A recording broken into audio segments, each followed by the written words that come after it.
Ladies and gentlemen, thank you everyone for coming out tonight. You know who I am. My name is Dion. Welcome to another VOD Review Monday. It has been kind of a staple for the past, I don't know, probably longer than that. Honestly, it's probably been 6 months at this point. Anyways, yeah, you guys know the drill. I am going to be looking at VODs and reviewing them and reacting to them. And you guys are going to be, I guess, enjoying or doing whatever it is you do with my streams.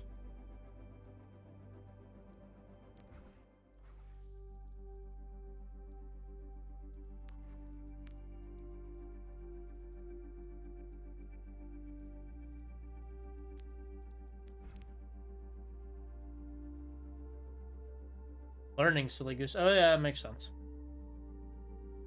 All right, so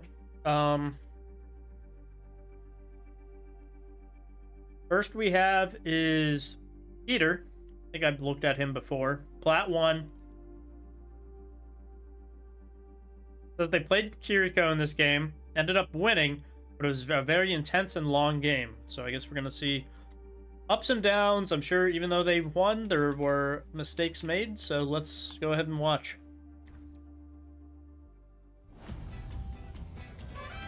Ready for battle. Chat, the cool thing about this is actually going to be up on YouTube, so I believe if you ever go to my YouTube page and you go to live, this is going to be up on the YouTube forever. So you can always look back on this video specifically and look at your own VOD reviews. Make your preparations. Careful research is effective research. Yes, we are wall climbing spawn balls. Very cool. Very cool, very cool. 5, 4.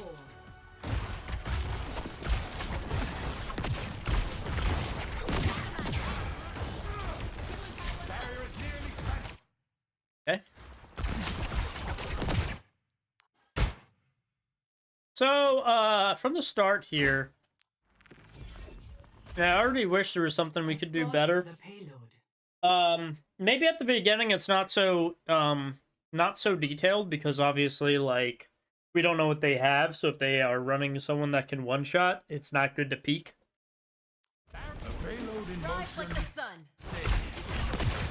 But once we start to realize who they have going here, which everyone knows by the first 15 seconds, I believe it displays all the enemy names. So instead of doing whatever it is you're doing here, now we should be able to hit tab, see what exactly they're running. Know that they don't have any one-shot potential on their team. Actually, I guess maybe the Freya. That's the only one that was with one-shot potential, and even so, I think she has to hit you twice, and you have a Suzu, so... knowing that information, instead of where you're playing here, if you simply just peeked over here, you'd have the same sight lines on your teammates, but you'd be able to pressure out the enemy a little bit more with some kunai. Potentially landing a couple headshots or some damage overall, maybe getting a pick occasionally with it. Versus what you're doing here, which is mainly just healing your team, even though your team is at risk of getting picked. So over here is just going to give you more pick potential for you to potentially win up with some kunai. But again, it's only good to have this angle if the enemy team isn't running someone like a Widow, which is, going to one-shot you if you do peek. So you have to be aware of what you're playing against. Yeah, as you see, you've been kind of just healing your team, and so you end up just down a person because you're not earning any pick potential for yourself.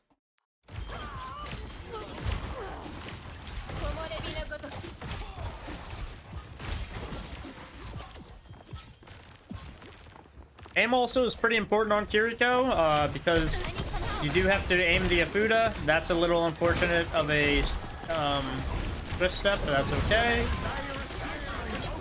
Suzu wasn't really needed there either.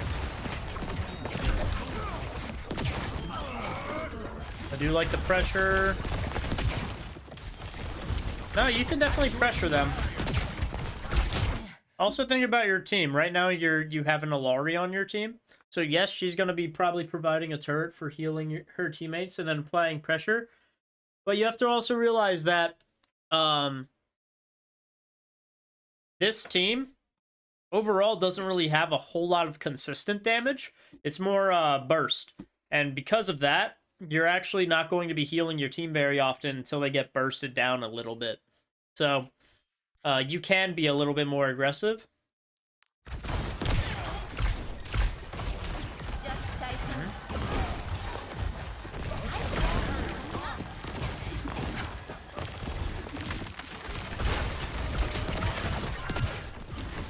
Big Suzu to save the Ashe.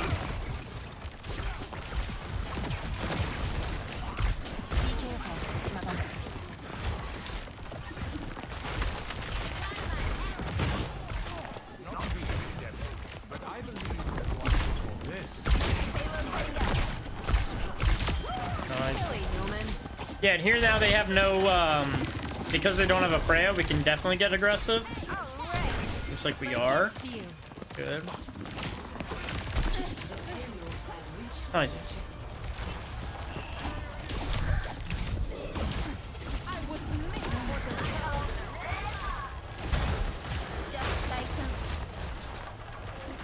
What is that melody? Satellite vector!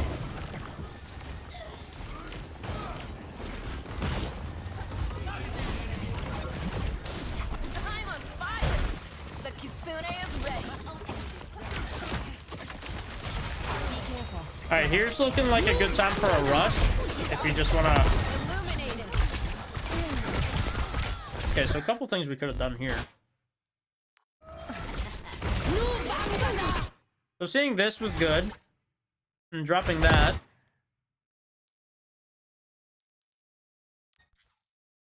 Fortunately, we kind of lost sound of the snowball. And so you needed to teleport. To Genji was your best bet. There really is no other way of escaping this. So I think you just looked over at the wrong person.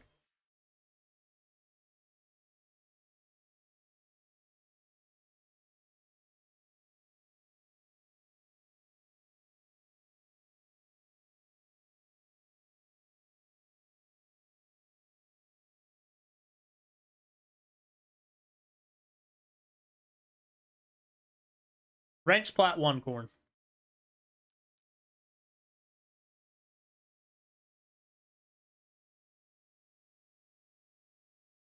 Illuminated.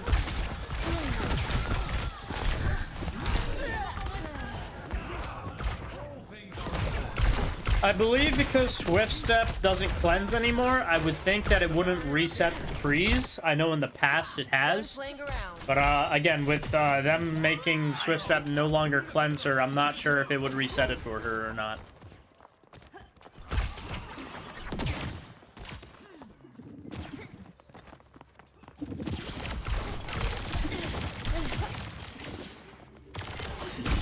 Infused with light.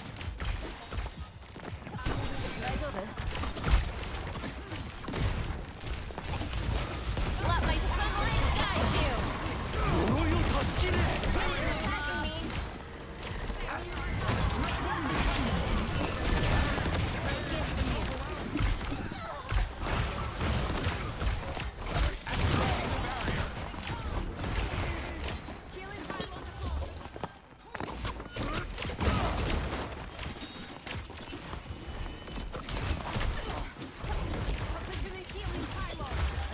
Yep, reposition to high ground, really good.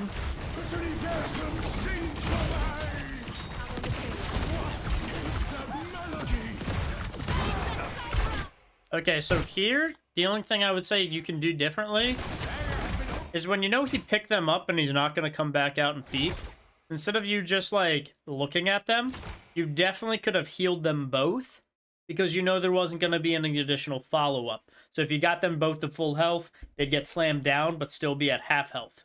You know what I mean?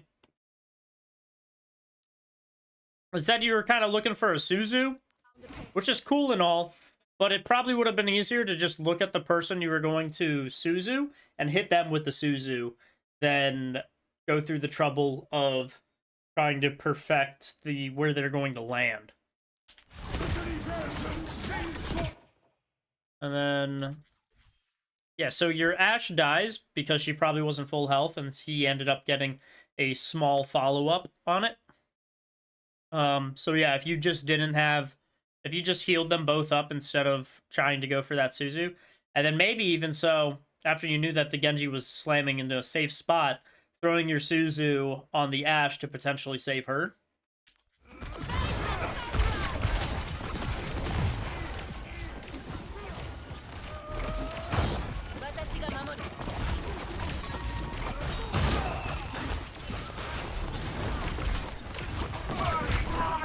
Here you're flicking a little bit too much. If you just place your crosshair on the front of the payload, you probably would have hit that Sigma a bunch.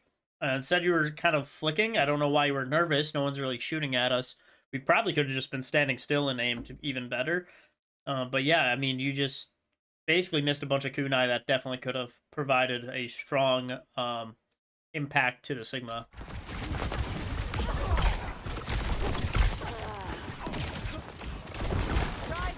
Yeah, I mean, a bunch of whiff kunai basically made us lose that fight.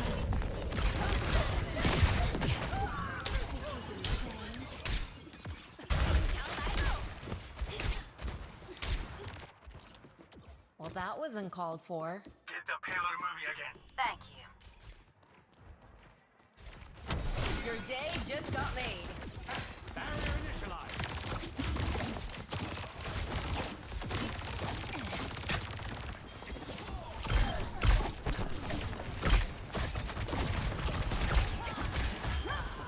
You take a little advantage, huh?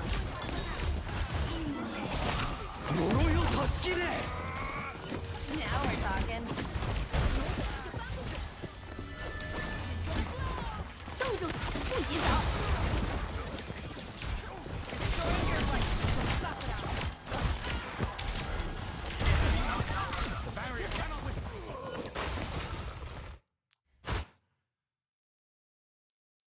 I bless you.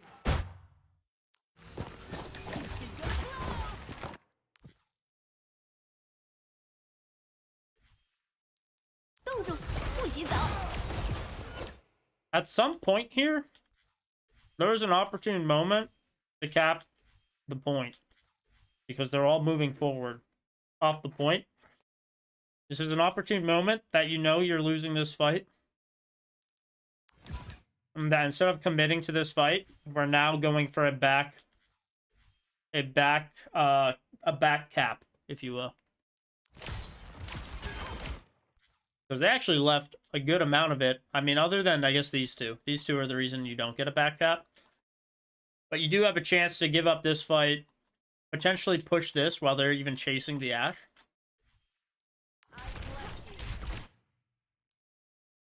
It's looking very promising.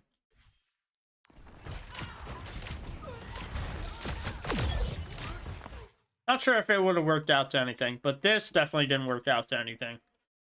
So sometimes identifying if people are off payload is an opportune moment for you to go to it. And if you did, it would have been one less person on the Ashe, so maybe the Ashe helps you get a pick there. And you end up just backcapping them, and they look kind of dumb for using Blizzard.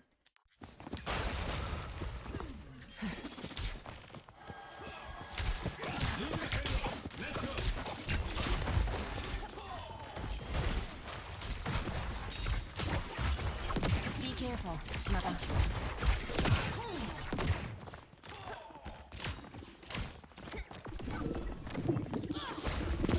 They're attacking me. 60 seconds. Restoring balance. Let my sunlight guide you. Another reason that I hate the whole play that I'm going to use both items on my kid. Restoring balance. Because him being here, and you see him using Grasp, means he doesn't need a Suzu. There's no beam characters over here, so there's no one that's attacking through his Grasp. So we don't need to teleport to him and use our Suzu. Doing Prayers this answered. just makes you vulnerable, because now we've just used our Swift Step, and we've just used our Suzu. So we are as vulnerable as can be. You're only at half health, 127 out of 225. So you teleporting here and using both of those abilities makes you extremely vulnerable. So if the Sigma isn't able to protect you at all, which again, he was kind of low because he already used all of his abilities for himself, like, you're in a very tough spot. An Ash Dynamite would kill you. I think Virus on its own would kill you from Sombra. Not that they have one, but like a easy Genji dash right click. Let my sunlight So this guide kind of puts you in a really tough position, so you need to be very cautious about using your abilities like this. I mean, even 2 direct hits from Sigma gets you. Looks like the Suzu healed us up a little bit, so at least that's good. But again, I would say just in a general, pretty risky to do that.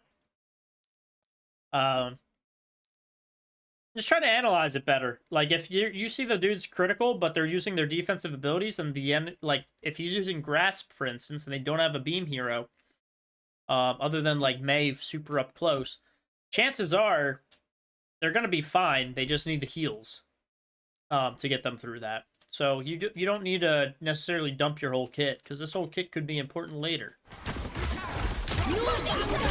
Yeah, like,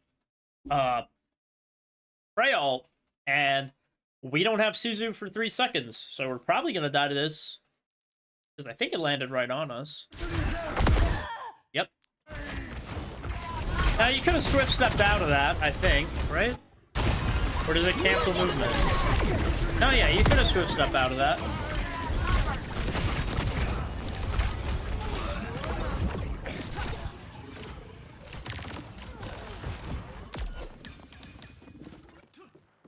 The day's not over yet. Yeah. So we could have Swift stepped, we just weren't quick with it.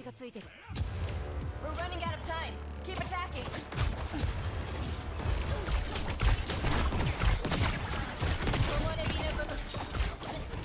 Get in there, Bob. Barrier initiative. What is that melody? You don't have much time. Burn break for me.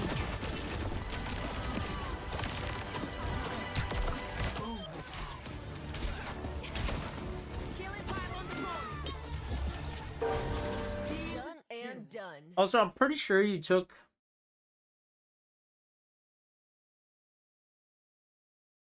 I'm not sure if you took the perk for kunai damage Senzafuda, but if that's the case, you can definitely throw a lot more kunai, because your team, again, isn't taking a ton of damage, so you don't have to constantly be using a Fuda. If you didn't, and it just travels to people faster when they're crit, which I think is the other perk, then I think, yeah, that's fine. Same deal, you just don't heal them until they're crit, basically.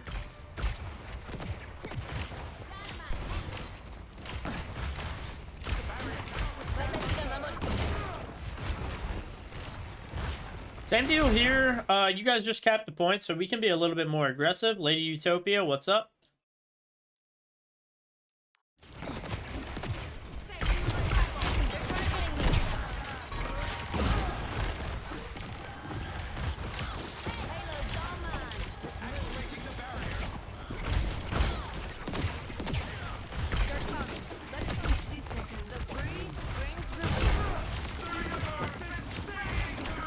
Yeah, I mean, your angle for healing people here is probably not that great either.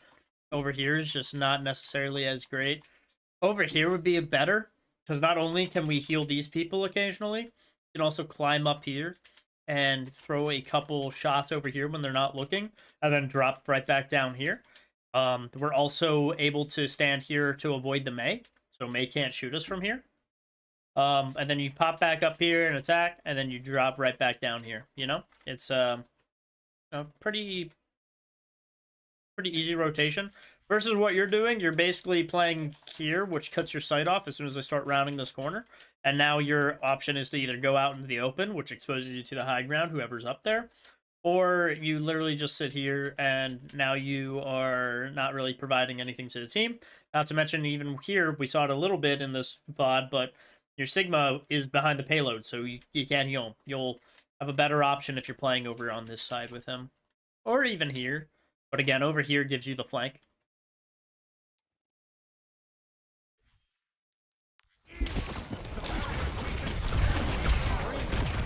Yeah, again, we're just pressured out, so we can't do anything at all.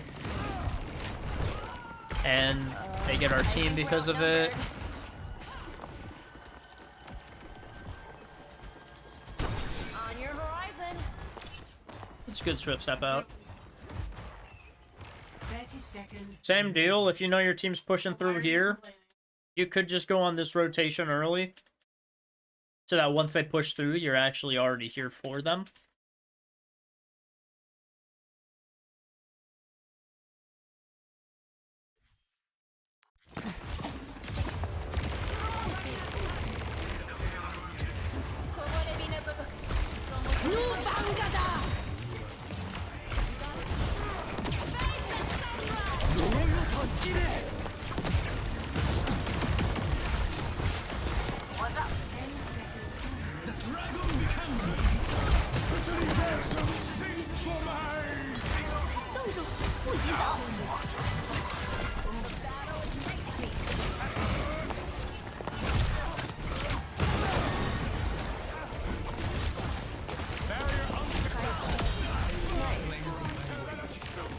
I mean, another reason why I didn't like where you necessarily were is because the enemy team is just spamming so many shots, especially with Sigma, that you're just taking a lot of damage that you don't need to take. Like Sigma, Freya, even May Icicles is something that she can easily spam. Alright, cool. Looks like that was a successful overtime push. Well done. 0 to 3. Switching sides.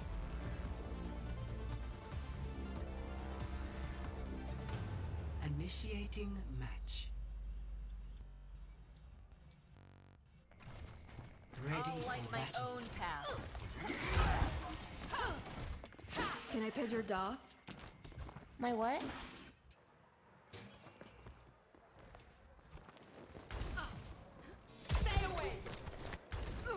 There's no way we're on a skateboard, With a chat. boss like yours, no wonder your company's so exploitative.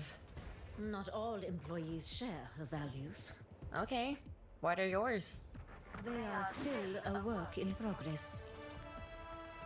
5, 4, 3, 2, 1. Attackers incoming. Enemy. We can't let them stop The enemy. draw strength from nature. We just didn't want to Suzu our teammate.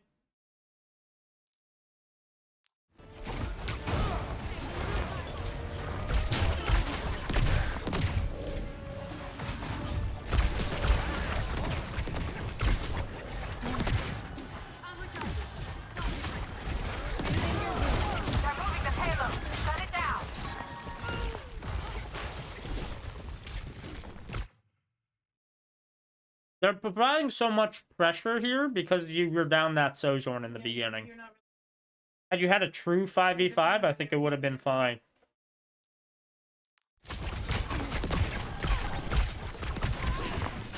Careful. We're outnumbered. Yeah, and they've just been picking you guys off like big staggers here. Restoring your light. Stop the payload.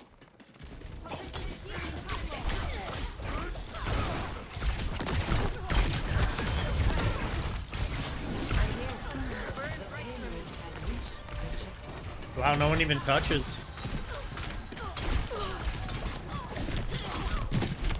Yeah, so that entire defense round one was just they kept picking people off one by one. Infused Starting with the Sojourn, which you had full ability to control.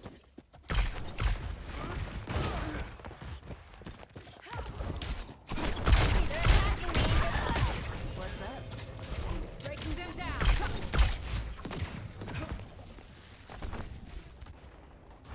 I don't give up that easily. Stop the payload. got made. Thanks.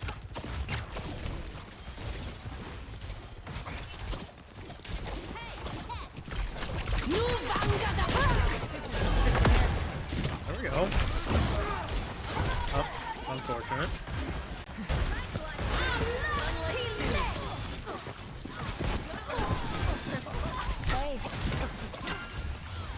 I'm not a big fan of us not getting back to high ground after this.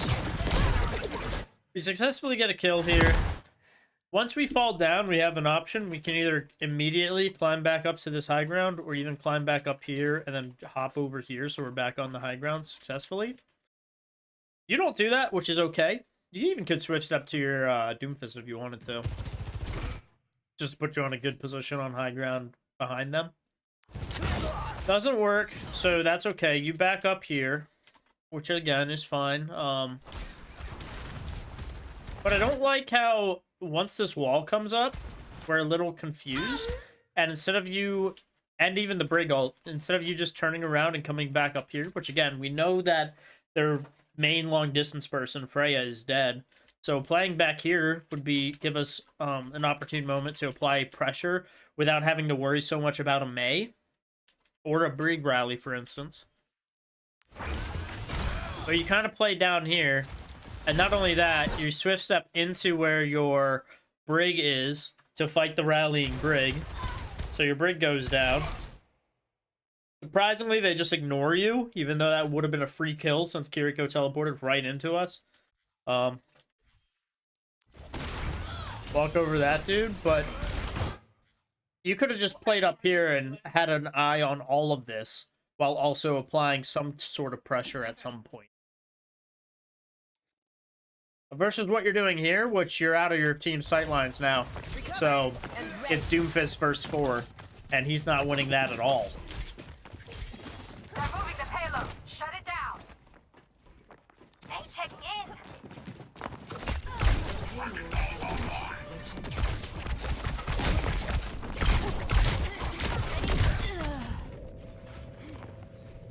There wasn't anything to accomplish there. I probably would have tried just grouping up with your team. If you're working a touch point, you might as well have just grouped up with your team, because here you just staggered yourself. Your whole team's over there without you, with no Suzu to save them. So now they're all staggered. You just teleported into this mess, so now you're potentially going to die, which might stagger yourself. Looks like you don't, so at least you stay alive here. But yeah, I mean, all of that was basically your doing.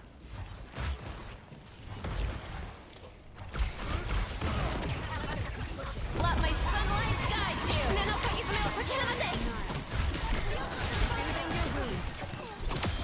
Make trouble. Big kill.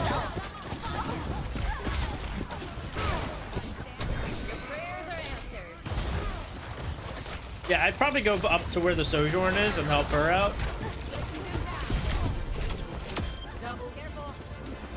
That works.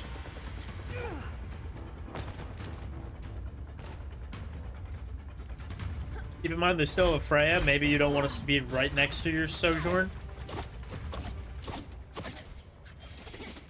I'm on fire. Come on, try me. Yeah, I mean, I just find an area where you think they're gonna come out of and like kunai pixel peek it so that they can walk into your projectiles when you throw them.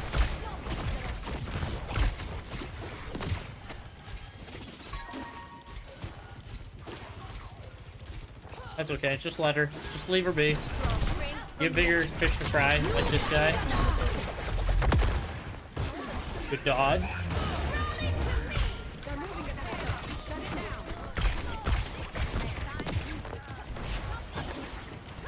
Wasted Suzu there. Didn't need it.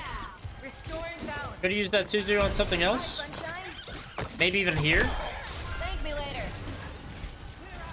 They're attacking me. Come to me for heals.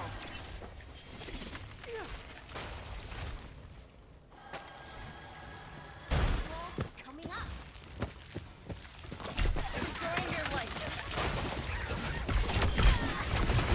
And ruin. Yeah, that was the shield, unfortunate. I'm with you.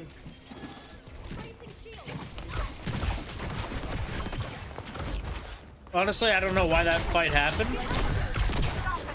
Not sure why you're focusing on healing your team when they're all behind cover. You probably could have either went for more attacks there or just got yourself to cover. Your team didn't necessarily need your support. Nice. Nice. Unfortunate.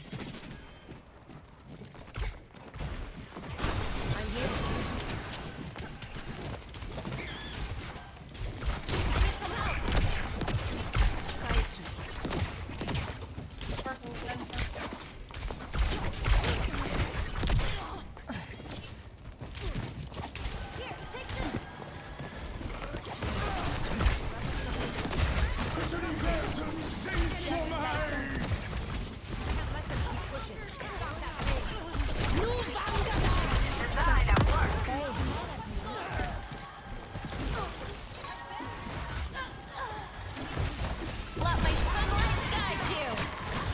Kitsune no kagizume o tokihanate. Your day just got made. Stop the payload.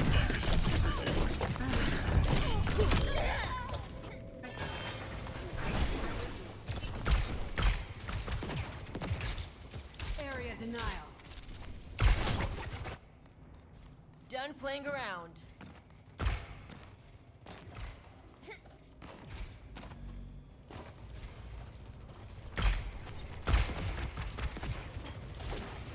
Carried on the wind.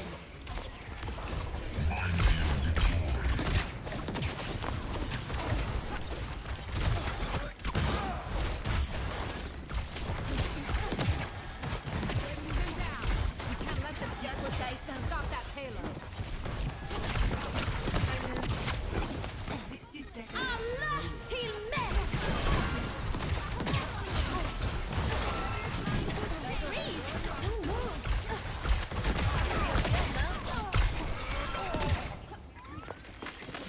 动作不许走！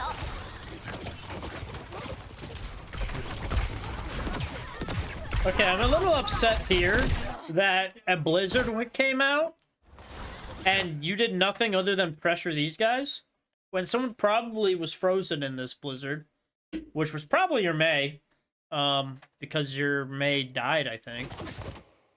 So someone died. Yeah, your Mei froze in this, but instead of you using a Suzu or anything to save either one of these, which definitely the Mei needed it because there's no way Mei by herself is killing a frozen ball. But yeah, you're just like, nah, I got this. I'm gonna fight these two. Like, you could just save your Mei with a Suzu. You literally would have taken a flick, a throw, and then go back to doing what you were doing.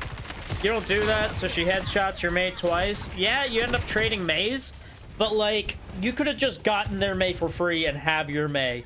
And then your Mei could have set herself up for, like, wherever she wanted to go for this fight. Or gotten herself more ult charge, so she was ahead of the Mei in ult charge. Like, there's more that the Mei could have done from just what you did as a support. Looking better already. Appreciate it.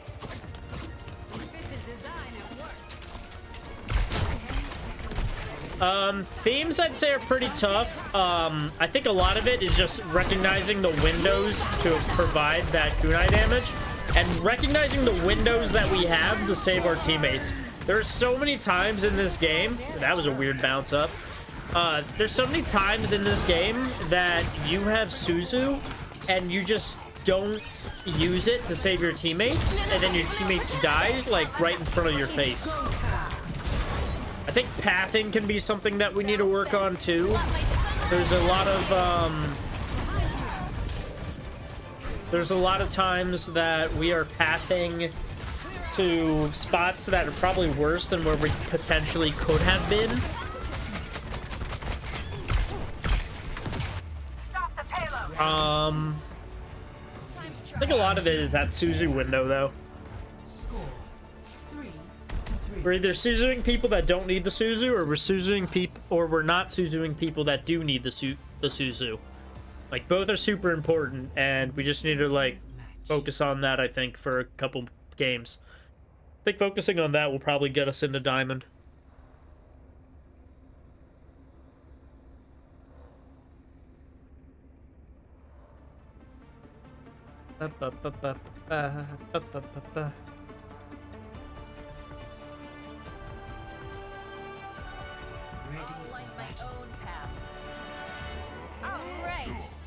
Anyone want to hear my favorite joke about the periodic table?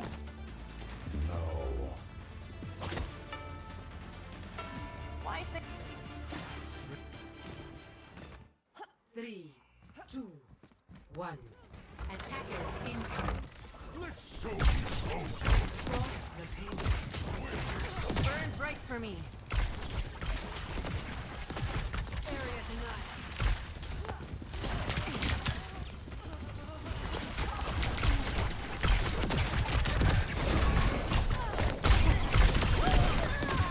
Big pick. You spawn quicker than them, and not only that, you can teleport to your team almost immediately. So honestly, the trade there is pretty good. Time to get clever. Usually if you're on attack, it's always good to trade. We must ensure that Feels like selling, huh? Nice. Nice.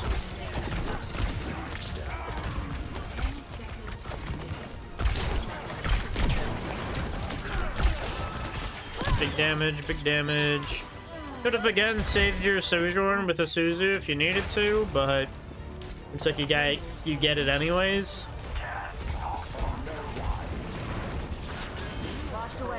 You see, at that point he didn't need it. Lucky for you, it doesn't look like anyone's gonna get picked off in the next 6 seconds.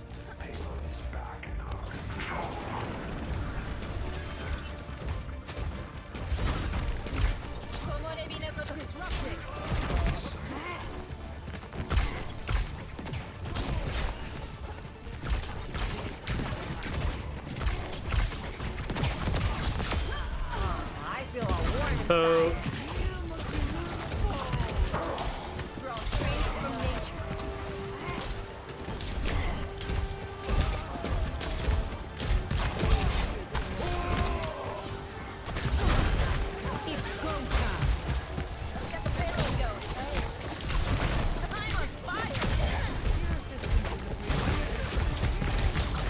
Yeah, honestly, here's just kind of damage. Just keep providing damage.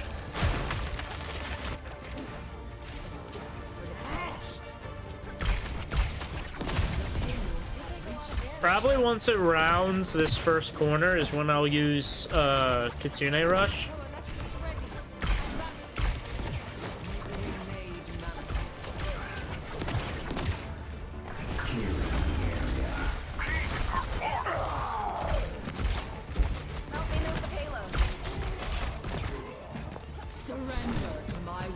If Guide you.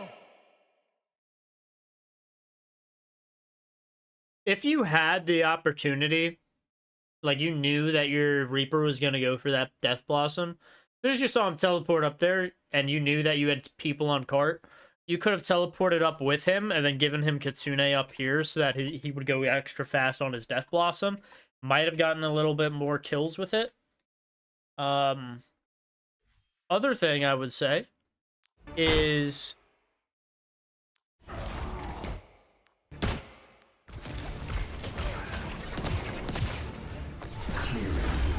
yeah, because he did go up there and you had 2 on point, so you definitely could have given him that.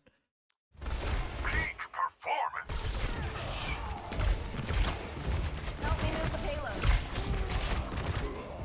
Unfortunate that you lose 2 here too. As soon as this was turning this corner is when I probably would have Suzu'd. Or, sorry, Kitsune Rushed. But I would have angled the Kitsune Rush this way instead of what you're about to do, which is this way. And that's because this way allows your team to, at least if they get super aggro, they can actually push up here around this corner. If you only push it out to here, they can't really get around that corner. So anyone staying here is still safe from the Kitsune Rush.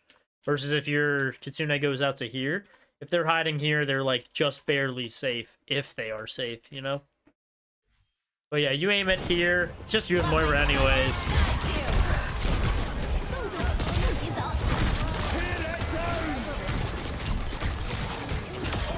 Good pick. Good kills. Big, big, big. Big W's in the chat.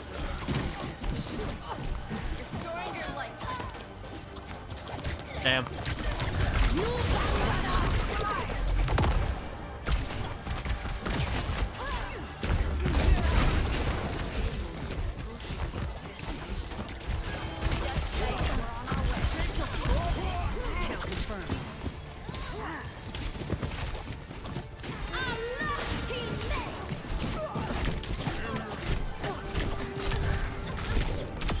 Nice.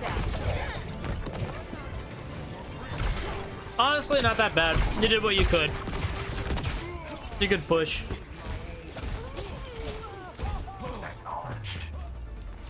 As you can see, chat, this first one has already been a 45-minute VOD review.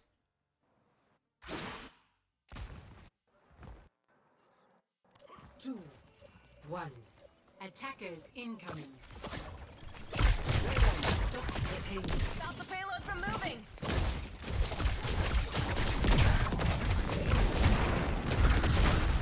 Like a gentle rain. Thanks. On your horizon.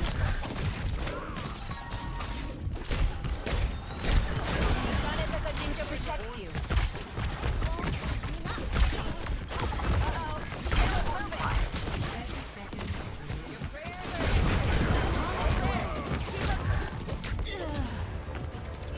Yeah, the only thing you could have done differently there, instead of pathing to the mega, immediately climb this wall and you're safe up here. Not sure how your Reinhardt ended up down there. I definitely would not have gone down to save him. Kanetaka Jinja protects you.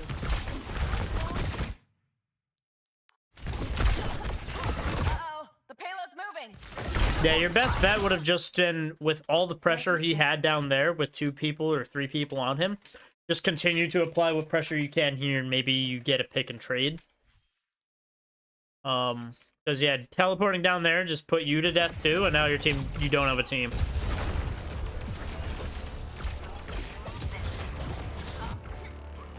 I'll just keep on rising. Stop the payload from moving. Like, in no world does your Reinhardt get out of that situation if he's cutting himself off down there.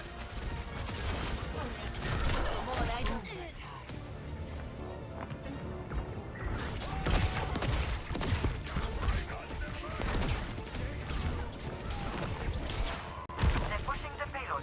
Cut them off. The payload has reached Time to get the clever. checkpoint.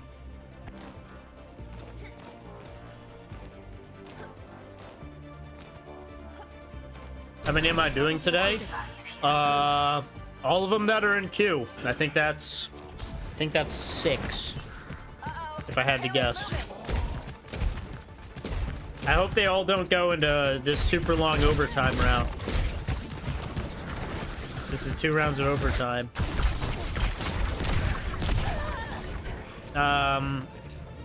Bro, we're down with Swift Step and Suzu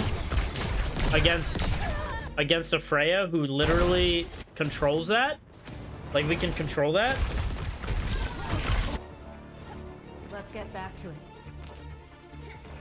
Yeah, I try to get through all of them because I know codes always get wiped on Tuesday, and I feel like it's not fair to have people continuously play comp and not getting feedback. So I try to always review them on Mondays to get everyone the best feedback I can before the new patch wipes the codes. But hopefully watching all the VODs up until yours, you know, will help you identify things that you can and can't do.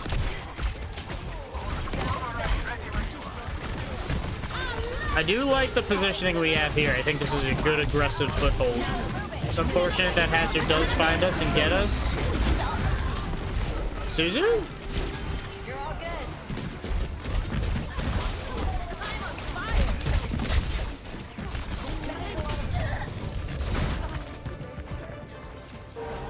Team kill. Chat, does Suzu block Hazard ult?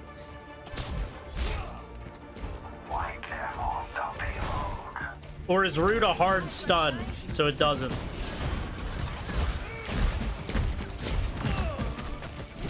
Yeah, there's going to be plenty of map knowledge assistance through watching all these VODs. I think, yeah, you guys ended up winning that, but like I said, I think the biggest issue was just the fact that you weren't Suzuing certain things that I feel like you should have, and you may have been providing Suzu to things that you definitely shouldn't have. Honestly, I think if we just focus on the Suzus, I think that will help you get into Diamond. Clearly, there's more information in there, but yeah, for sure that helps. Let's see what else we got.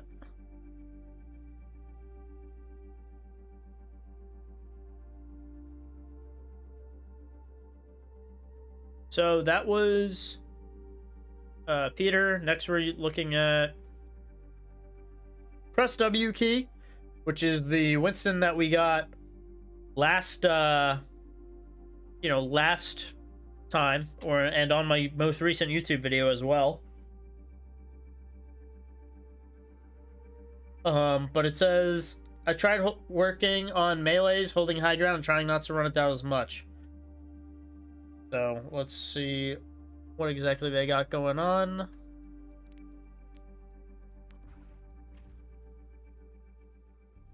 So this is Rialto. So this is the same map that I gave feedback to him on the first time. So we're gonna see if there's anything particularly different that might have helped, and if there's anything that potentially he can still improve.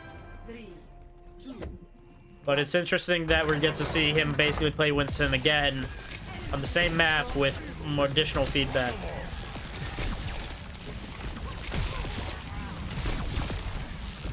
So he's going for pressure. This is all good.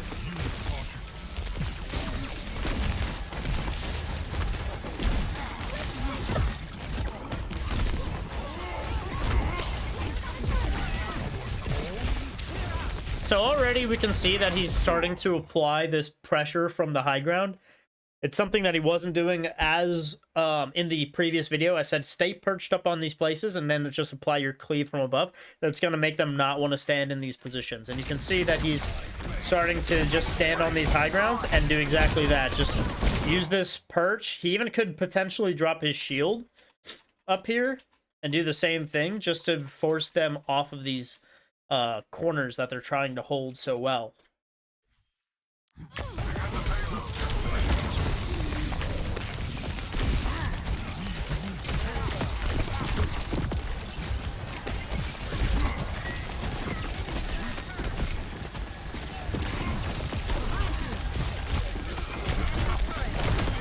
Nice.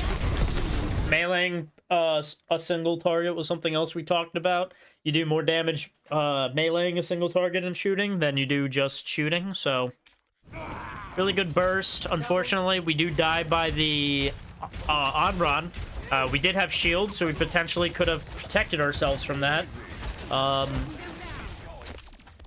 Looks like a common theme just in general for my players. If you feel like you're going to die, you probably should just drop all your abilities, like bring the full kit out. Because it's not like you're saving that for anything else.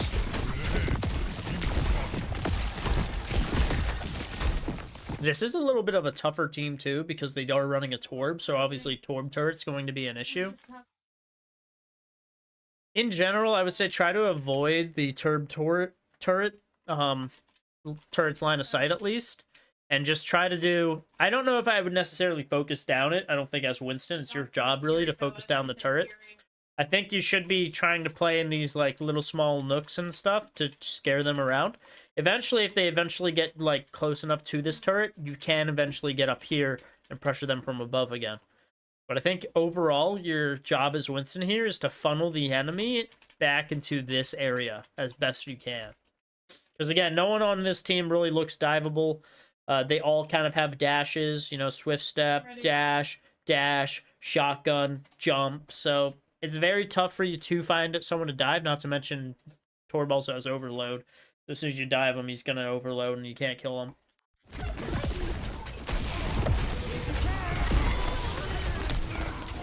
You see, Kiriko did end up teleporting over there.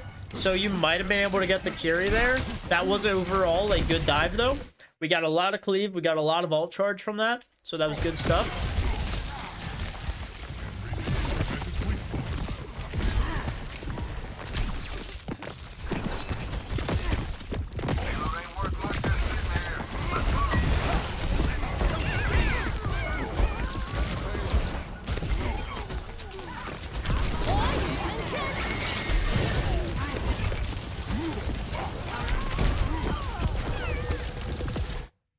Same deal, you're kind of jumping places and then you're dropping your bubble, but like you're gonna see that in 2 seconds you're just gonna leave bubble. So we definitely need to still focus on that bubble usage, because you're using this bubble way too unnecessarily, right? You're jumping to places and then you're not even staying for your full bubble duration. Like it's barely clear. And then look, we're gonna 2 seconds and we're gonna go jump somewhere else. It's like, what is this 650 health for? Like, no one did any damage to our bubble. We're not using this bubble for anything. So instead of what we are doing with this bubble, we need to just try to use it for something else. Like, we could easily dive the Wuyong there and then drop bubble on him. And we'd probably be in a better position.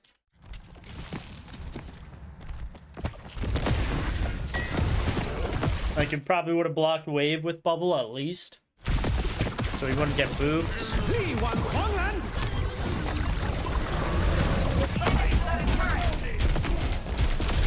Nice.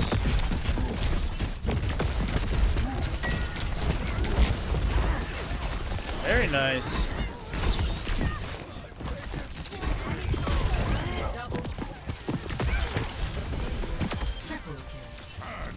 Nice.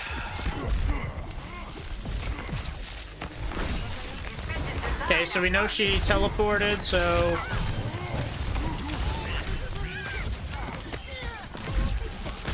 Nice. Looks like your cat followed up with you. Love to see it. Not sure what that jump was for. Oh, nice.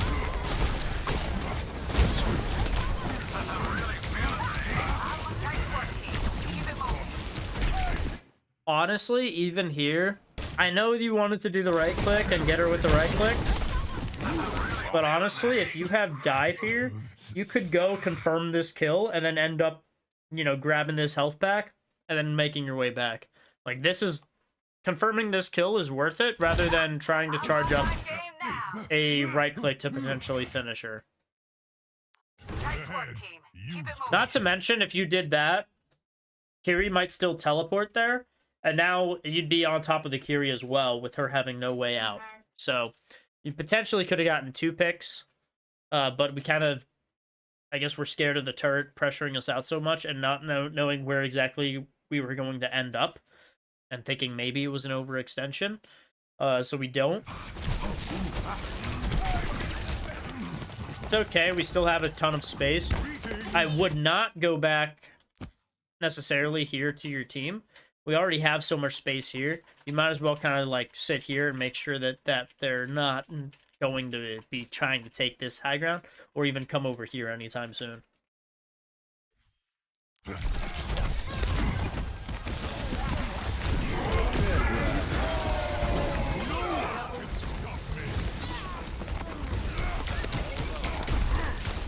Same thing on turret. If you meleeed that, it definitely would have died.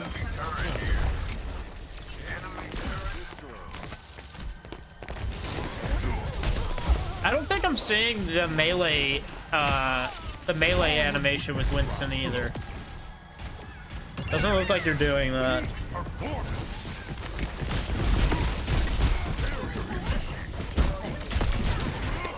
Yeah, we're definitely not doing the melee cancel animation.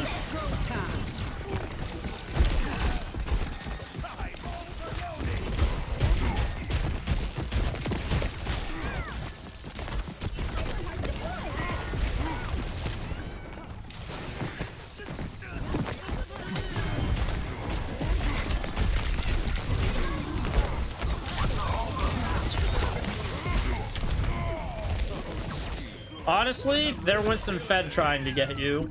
I'd say that's probably worth. Enemy turret here. Turret destroyed.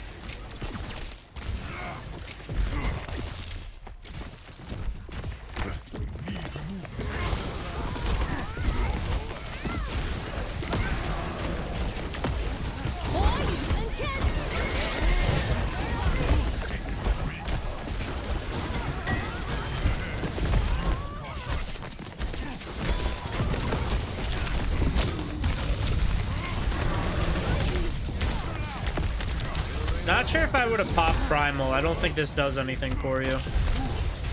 Oh, just kidding. It got you a...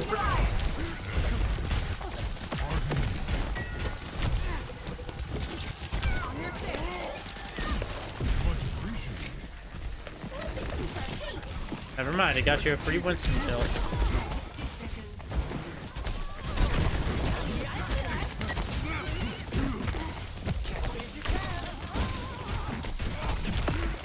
Yeah, unfortunately, I think the big issue here is just they have too many targets that aren't diveable by Winston, and you're not doing anything. This shield, I think, was pointless again. I don't know what it's going to do.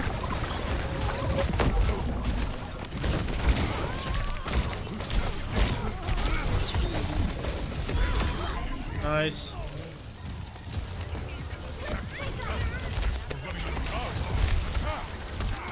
Yeah, I think you need to do the Winston melee animation cancel as well. It's not something I'm seeing. I'll bring it up. I'll bring it up after this. But overall, yeah, I mean, it definitely looks like we've learned a lot from the most recent VOD review, so that's good.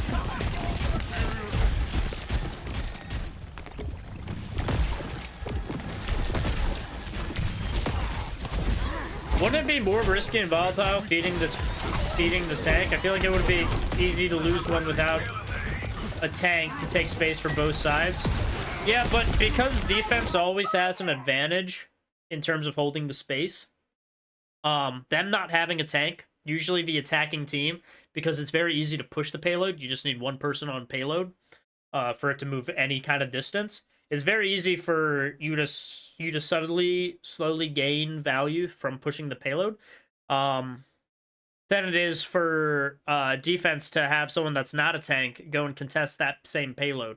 They're going to be on the payload and they're going to get basically pushed off of it or get picked themselves if they don't let that payload get pushed, basically.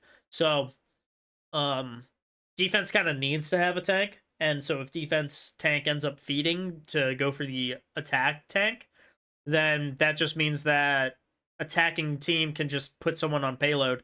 And if the defending team doesn't answer with it by putting one of their own on payload, they just get free value by pushing that payload.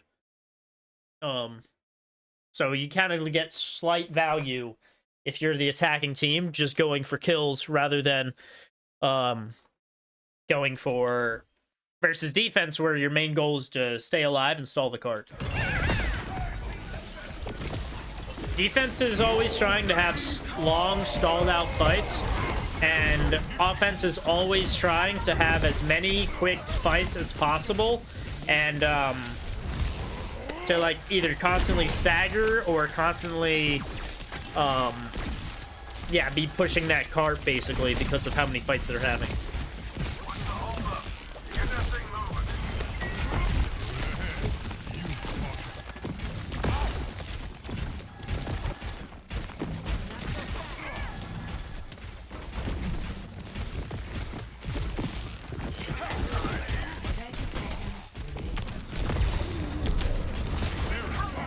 Yeah, again, I don't like the whole drop shield, just like if you're in a spot. If you don't like the spot you're in, you can just jump to a different spot.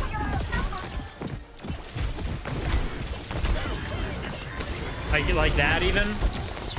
We're just like wasting our shield value.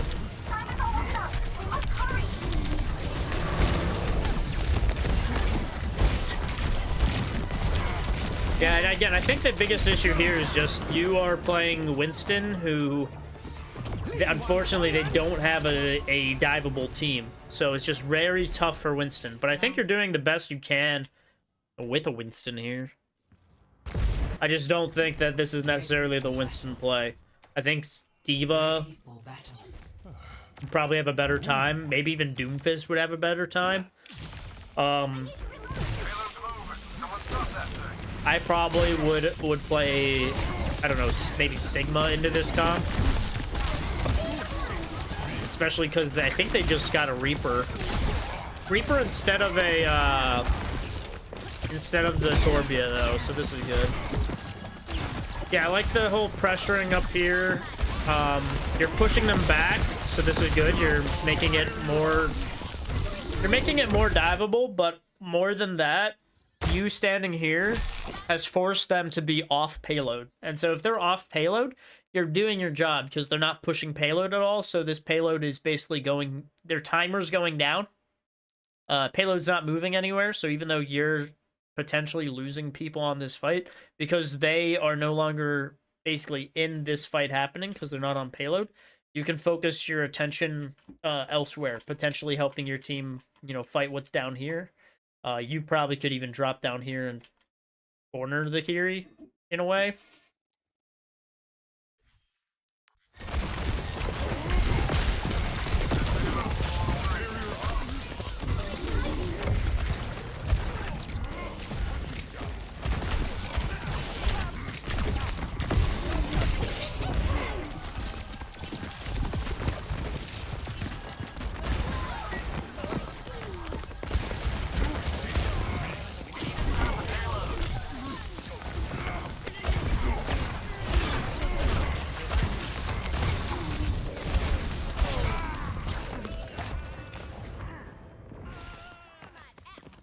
Same deal though, that payload's like not really moving.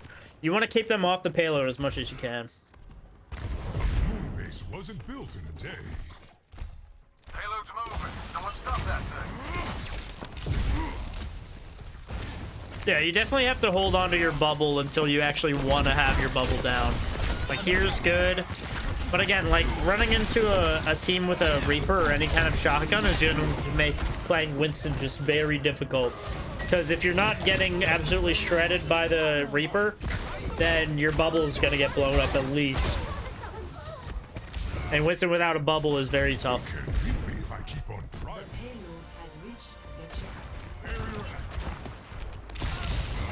Same deal, you just traded your bubble for like nothing here.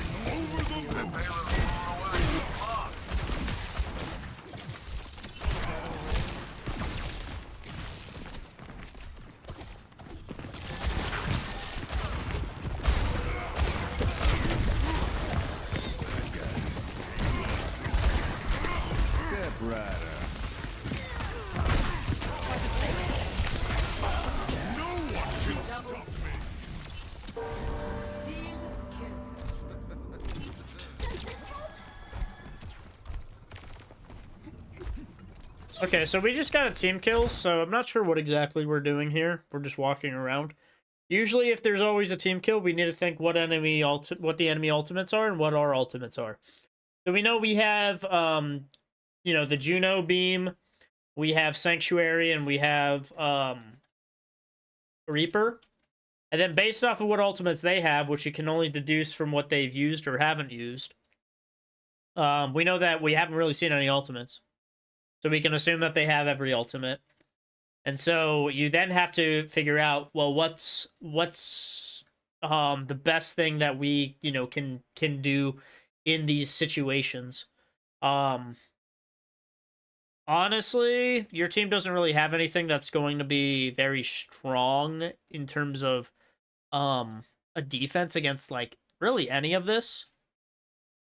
So I would say your best bet is to try and, because you just got a team kill, try and apply as much pressure up here as you can, because this is a choke, that they're going to have to invest ultimates like Kitsune Rush or Wuyang ult here, so that once they actually get to here, because you can then use Winston Jump and you can kite it, so that once they actually get to here, they have those support ults at least they don't have. And then with here, you can then answer with your ultimates. Maybe a Death Blossom on payload and things like that. But we need to apply as much pressure here so that they don't just have the pressure when they're up here.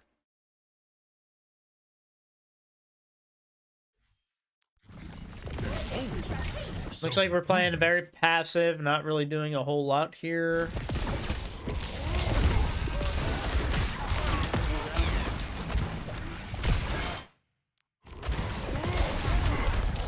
Reverse the tide! Okay, that was actually the animation cancel I was talking about. I want to see more of that animation cancel that we just did right there. As I could tell that was an animation cancel. Yeah, you definitely could have put Bubble to block heals in this situation. When he jumps here, you did have a moment where you could have... Well, actually, based off what they have... Yeah, you could have blocked Kiri Afuda by jumping over top of him and then dropping your bubble. Was definitely an option. I think also, though, if you provided all your pressure up here, Winston wouldn't be able to even jump back here. Not to mention, none of these guys would have any pressure up here. Not to mention, if you got enough of these people in your cleave, you would then build Primal faster. So then once we got to...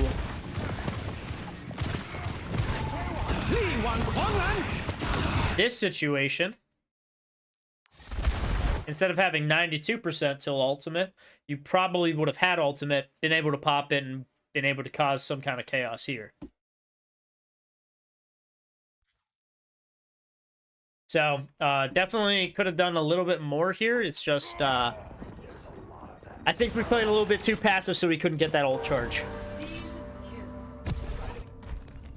Quitting is not in my vocabulary.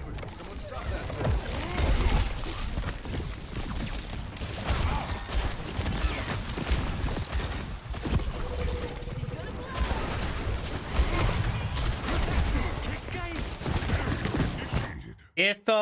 If you're worried about Ashe Coach Gun, if you jump up high into the air, then you bubble before you land on her, your bubble will actually block the Coach Gun, so she only boops herself backwards, so you'll still be somewhat close enough to the Ashe. Playing here on the edge and poking them out like this is really good. I want to see you do more of it. I guess we're going back. Anyone feel like solving the payload?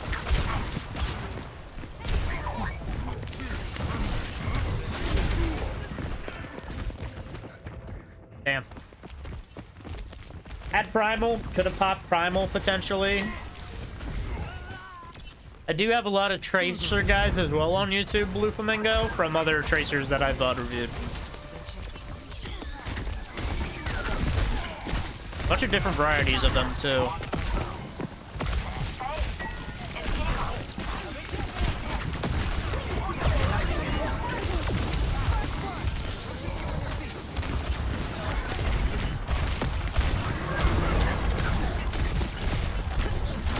Nice.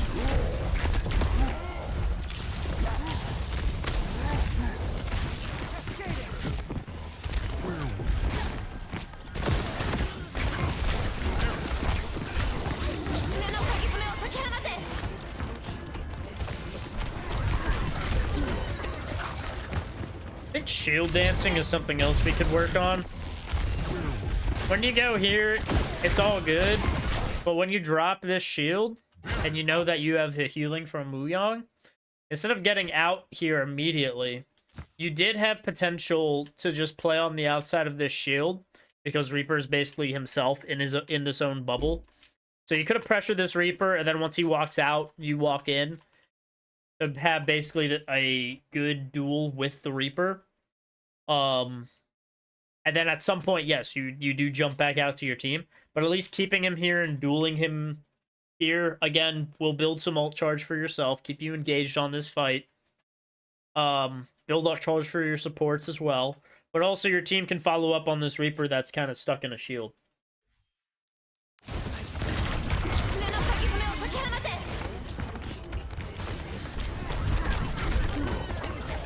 And then your issue there is you went in without shield again. Yeah. So I'm just gonna quickly go over some Winston, I guess techs, if you will. Practice range. Oh, good. They made it entering the practice range so much easier. All right, so Better world is possible today. for those that don't know, Winston does have an animation cancel. So simply, this is what it looks like without it. Okay, pretty simple. And then with it, it's this. And you can see that that does a huge amount of burst damage, right? We'll do it with it again. Okay. And you can even, obviously I'm exaggerating it. I'm doing it very slow so it doesn't look like an animation cancel. But you can do it like, so I don't know if you saw, but that basically did half its health versus what a normal Winston land is, which is less. So if we just reset Tracer real quick, this is what it is normally. So you can see it does like, I don't know, 1/3 of her health. And if we reset to what the punch is, and that was with some shooting too, but that's like 2/3 of her health already. And then again, that was a little exaggerated, but you can see that just by throwing in the quick melee while you're landing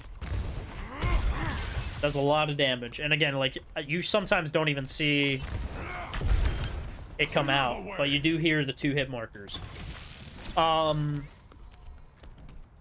thing that we're going to show is Winston's jump.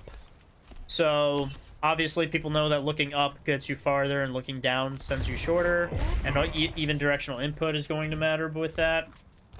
But if you just jump, I guess I'm gonna jump and walk. I'm gonna hold W the whole time, chat. But we're gonna do 40 meters, and we're gonna jump and hold W. And that got me about 20 meters, okay. And then I'm going to do the same thing, but I'm going to add a little hop. Touching down. And you can see, maybe I didn't, maybe I was a little too high. We'll look straight level, straight at the bot.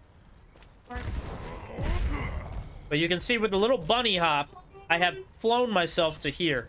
And I'll do the same thing back here. Just looking at the bot. And holding W. And you can see that we've already added about 7 meters of jump just from this short bunny hop that we did. And so that's how you can move around the map even quicker with Winston. Just providing this little bunny hop. I mean, even this one was a little shorter, but it still gets us a slight bonus than what we would do if we're just looking at the spot and we jump and hold W. It just doesn't get us as far as we can. So that's something else to keep in mind. Bunny hops, and this goes with most characters. Most characters that have some kind of bounce or thing that gives them increased momentum, it always goes a little bit farther with a short bounce, typically at the end of the movement. So those are the 2 big things. Obviously, with Winston's melee, you can even do this. Charge up the gun. Actually, that was really bad. Charge the gun up. Actually, yeah, that was really bad. Here we go. And you can hold the gun, and then when you're landing, let go of right-click, melee, and land. It's a lot more niche, but it can get you a good amount of damage, at least. Coming through. Everyone makes mistakes. A lot more the easier mechanic is definitely just going to be meleeing as you land. No one can stop me. And again, like, I'm doing it so that you can see the melee come out. Man, that wasn't it though. Watch your step. Even that had the melee animation cancel in it. So it's like right before landing, you just throw a melee out because his fist will eventually you know, cancel the rest of it. I'm over the moon. Bunny Hop works on Sojourn too? Yeah. Might also recommend putting melee on the side mouse buttons if you have it. Yeah, exactly. Gravity got you down. So yeah, anyways, I feel like that's... And then everyone might know this, but if you jump, you can hit your ult and you can jump again. So, it's a good way of navigating yourself around map. If you fall off the cliff, you can ult and get back on the cliff. I need to temper my temper. And then obviously the juggling's a thing too on Winston, so be a little bit tougher. Might be able to swap There's this an enemy here. But you can melee jump, melee jump, melee jump, and you can juggle people around the map.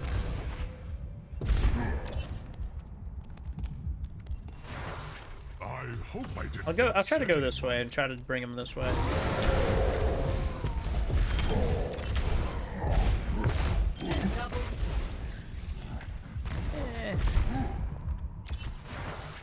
That was unbecoming of me.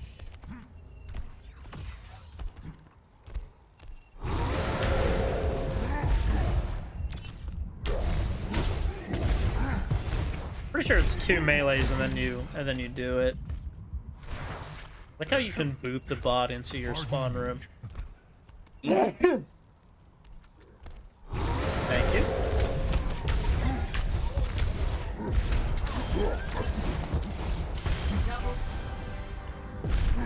So, he is able to Winston juggle people around too. Can you counter the cat ult with that jump tech? Probably. Depends. If the cat is like dipping you like a chicken tender into the sauce, which is the cliff, then no, you're going to end up off. But if I'm like dropped off, then I'd assume that yes, you would be able to jump. So you'd be able to look straight up, jump up, and then you'd be able to go right into primal and jump again if you need to. So depends. I don't think Winston would be a target for Cat because he can fly, but you know, you never know. Pardon me. So that was Winston. I know there's another Winston one. This one says I'm very confused on what to do first point attack, so I guess I'm mainly going to look at this one just for first point attack since this is the same person twice. Let's give that a look. Now that we know what the Winston tips are. First point attack Midtown. Lucky for us, we are on attack. At least I didn't drag everyone else down with me. Happened to XUC, kept dying, it was funny, yeah.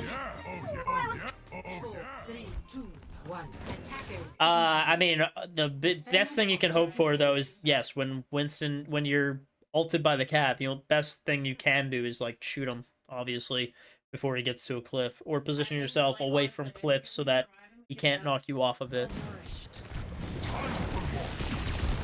Again, this team has a Bastion and a Mei, so it just doesn't look like you're gonna have a good time with this attack. Your only chance to go in is basically when the Bastion uses his turret form. But again, your positioning is going to matter immensely. So he goes into turret form, so we can sit back. You can't do anything when he's in turret form here, so I wouldn't worry too much about it.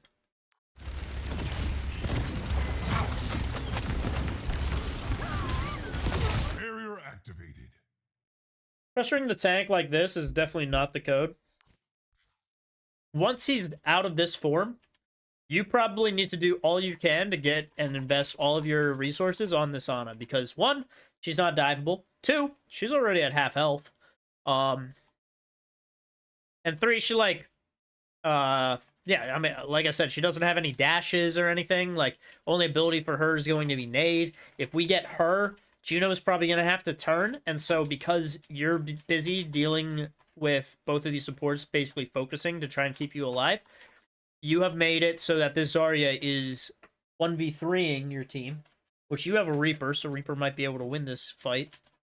But turning on her makes it so that your whole team, this whole team, is able to just protect the Zarya. Ana's just going to move a little bit to the left and be able to heal the Zarya still. So you're not actually doing anything. Your damage output to Zarya is a lot less than what hers is to you. So you could have made it a really hard fight when you take out both supports. Not to mention this Mei's already low too. Bastion probably would have tried to turn to help as well. But what turning on this is not going to be good for anybody.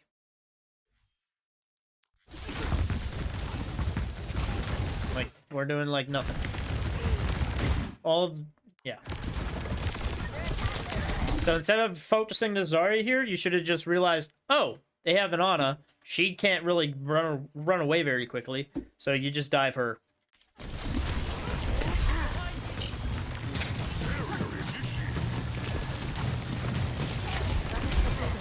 Zarya was also way too far away to provide bubbles there, too.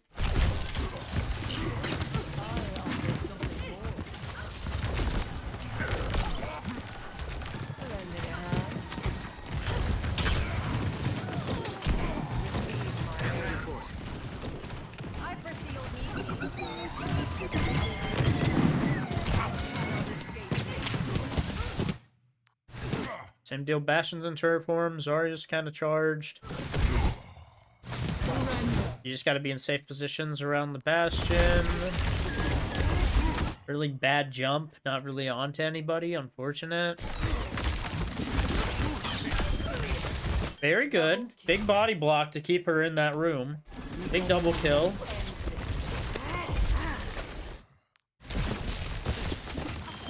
Nice.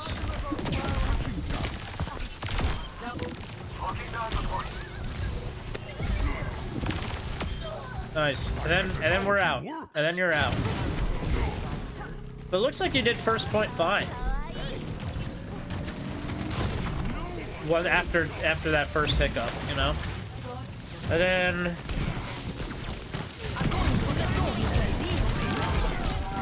yeah, that's a nano grab.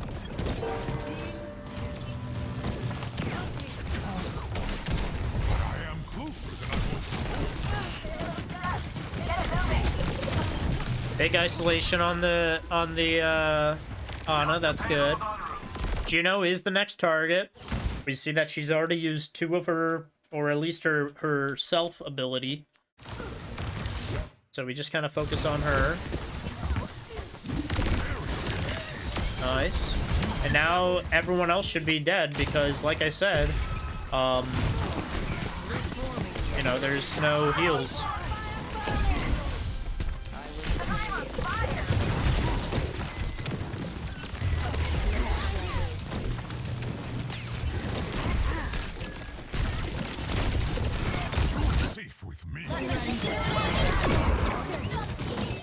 You had Primal, so you definitely could have Primaled and done even more impact here. Juggled the Ana, for instance, into a small room. Things like that. Just unlucky, unfortunate a little bit.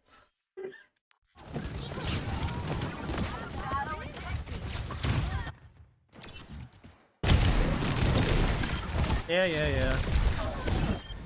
I think that's it for looking at that. Again, there's a lot of VOD reviews. I want to get through all these if I can.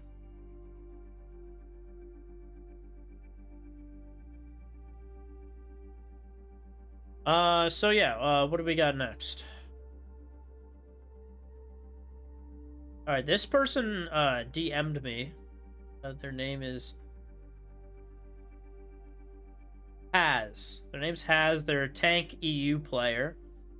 Currently Plat 5, Peak Diamond 2, dropped a lot recently due to not playing comp enough at all, but would like to try and climb back up again, get a new peak. This game they thought they played well, but their off usage was a bit off. I'm sure there's plenty of mistakes they're not seeing, so we are going to see what we can get. Did they give me a name? Did they not give me a Ready for battle. Really?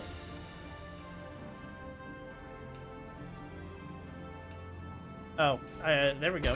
Their name is their Discord name. Perfect. In times of conflict, Waiting gains us nothing.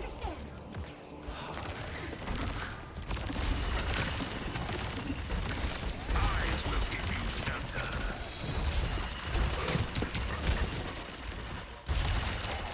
Waiting gains us nothing. They have a Juno. I understand. You have a Juno.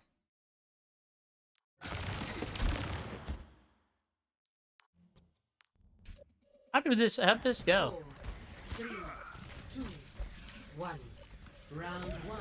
Capture the objective. Okay. You probably at some point should pop your shift so that you can run faster here too. Waiting gains us nothing. I understand.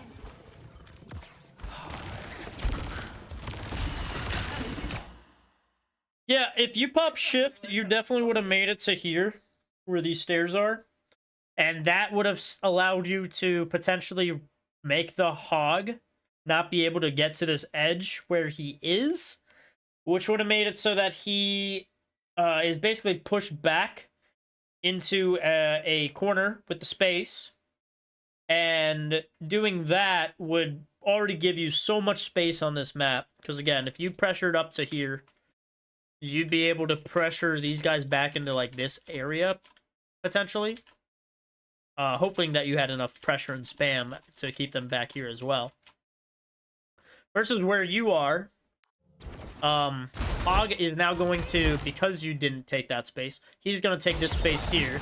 You're going to be afraid of the hook's pressure, so you're going to be back off point. And so he's going to have basically a majority of the map just because of where he positioned. Versus if you made it to here, you'd have a majority of the map. So the slight walking issue has caused them to have the space and you to not until he uses a soak.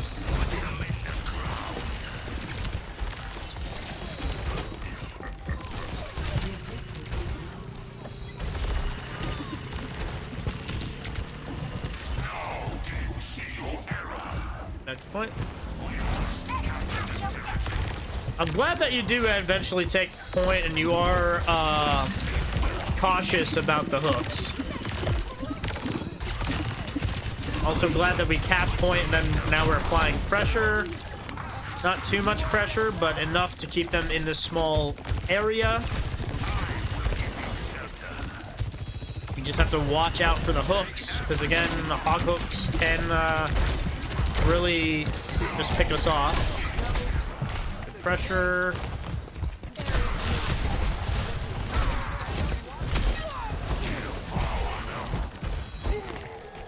Nice. You are safe with me. Honestly, I don't think that they have as much heavy dive as it looks like they do. From my point of view, it looks like they have more of a brawl comp than a dive comp. Now that they're on Winston, it's looking more dive heavy.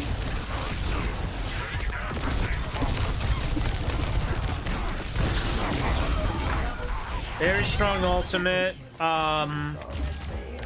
Honestly, you have 3 other ultimates, so I'm not upset that you guys use both at the same time.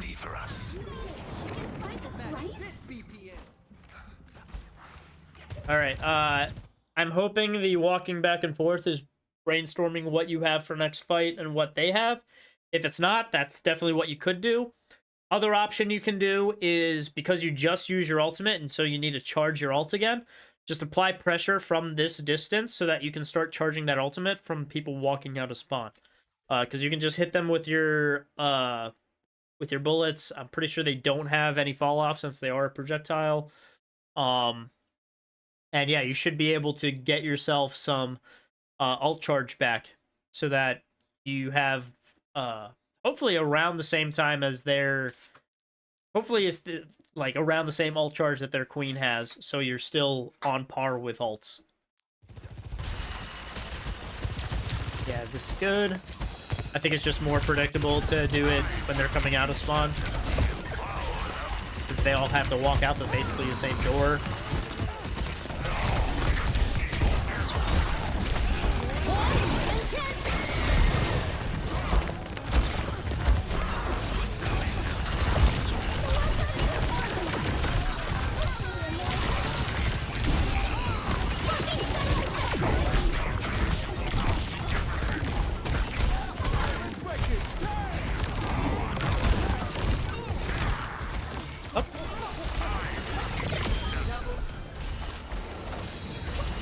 Okay. Really good with the double boop. Looks like we're the better team with environmental kills. So let's hopefully see how this unfolds. 2, 1. Most of the time, if you're trying to secure this high ground, I'd go out here. I think up here is a little slightly less distance than it is here. It's because this is a diagonal and this is a straight line.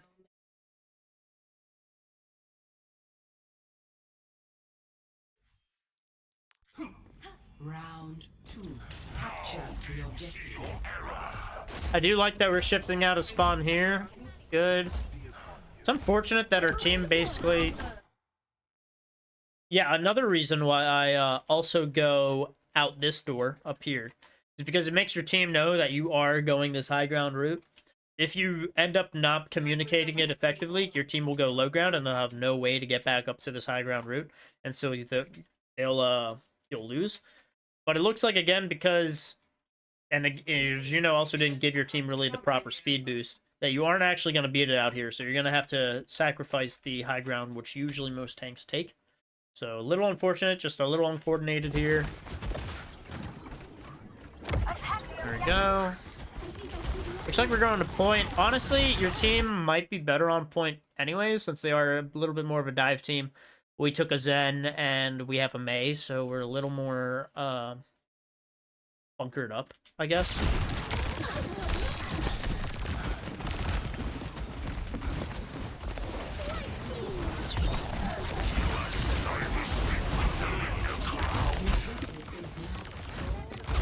Yeah, here the pathing was kind of all over the place, and honestly your team coming out of spawn was a little all over the place. I think just a little bit more coordination could have definitely made that winnable.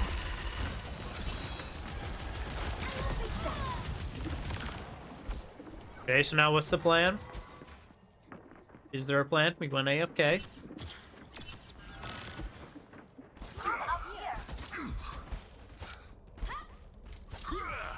The enemy desires.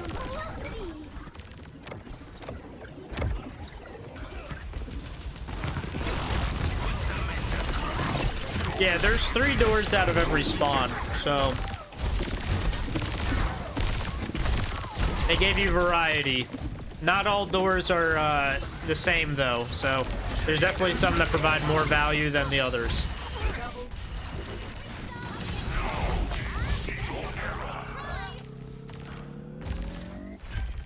Okay. Yeah, again, the AFK stuff here, we need to think about what the team's doing. So a lot of people, once the team's dead, they'll do scouting, especially on this map. Like, you can either come out here and figure out if they're coming low ground or high ground, or you can play up here, figure if you don't see anyone coming through this door in enough time, they're probably going low ground. Eventually, basically, your team needs to recognize this, shout out where they're headed, so that you can plan accordingly. If they're playing up here, great. You can hold it right here, and you can pressure them so they can't go through here. You can basically waste 15 seconds of their time pressuring through them where they want to get through, but they can't. And then they'll eventually route to here. As soon as you realize they're routing here, you do the same thing. You just make your way down here and pressure them here so that they spend more time trying to get through this choke. You basically playing here and not knowing which way they're coming from and not knowing what to do and not really going anywhere has made it so that they are able to take this free space without having any kind of issues or consequences. So it looks like you eventually walk up here and it does restrict them. So we're going to pressure.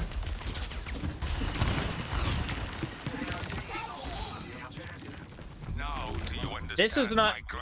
Going where you're going is not good. Because you know they're trying to push through here. And you see that basically 2 of their teammates went down here. So you shouldn't apply any pressure down here because they're 2 squishies. And your team should be able to kind of handle it. You need to pressure these people to try and send them to that side. And once they're down to that side, spending their time pathing through here, taking as long as possible, you can then rotate down here, win the 5v3, I guess it would be. And then, once you win this 5v3, they'll come back and they'll be like, what the heck happened to my team? And you'll finish them too. But you going here has turned this, what looks to be a 5v3, This has allowed them back into the fight because they can come right over here, start picking your Mei, start picking your Zen, your Juno. Like, everyone's on high ground, so you need to defend this high ground. And because you basically gave them the open the gates to the flood, they're going to come in, and it's going to be a 5v5, except your team is now surrounded, and their team isn't. Their team's doing the surrounding. So yeah, you come out here. I'm sure Cassidy ends up getting a pick here. I'd be surprised if he doesn't.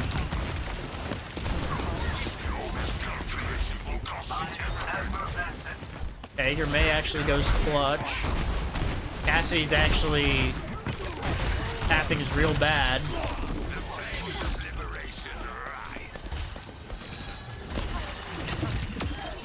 Nice. And we're gonna go back to this high ground.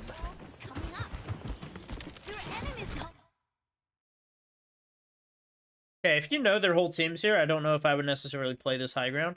You might just want to pressure the choke here, playing around this stone area. I will give you shelter. Your job as a tank is to funnel the team through small choke points.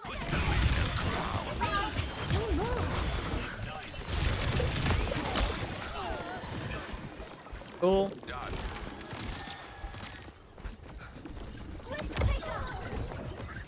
You are safe with me.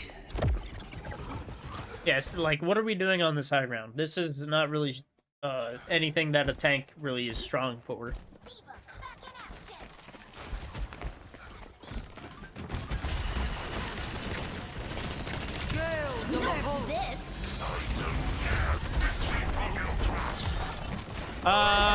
Personally, I think I would have used the shield rather than just blocking for ourselves. Block? We just face tanked the high noon for no reason. Like, we could have just blocked and stayed alive, or not looked at the high noon. If we used a shield to block the Diva Bomb, we would have had our Nemesis form for full damage, and then we would have had our ultimate Annihilation for additional damage.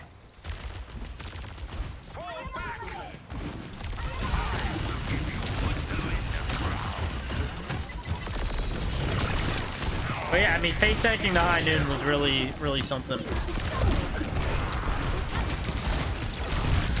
Yeah, we're looking for a shield. Definitely dropping to this low ground is not where you want to be. What dropped us to this low ground?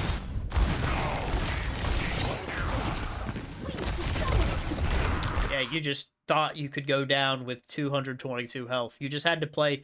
Here, you just had to play slow. You had the positioning. You just needed to pressure out this Cassidy a little bit more. Maybe even go out of Nemesis form to attack. Like, you can cancel your Nemesis form, so maybe even go out of your Nemesis form to attack the Cassidy from afar. Once you get this Cassidy pick, then we can drop, because we know they have a lot less damage. And then we can start fighting some more. I think you just rushed this a little bit too much and got yourself kind of picked for it, even though you had the optimal positioning.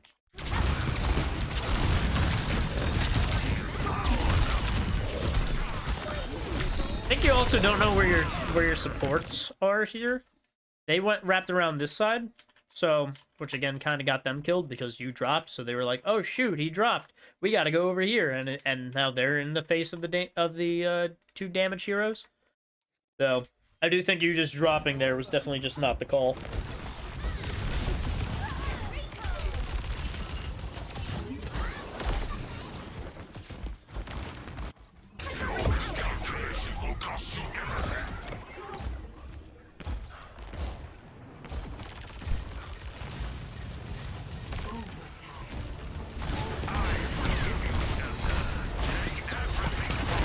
Unfortunate that we don't touch, but yeah, I mean, I think just positioning and what to do with the dead time overall is definitely something that we need to work on.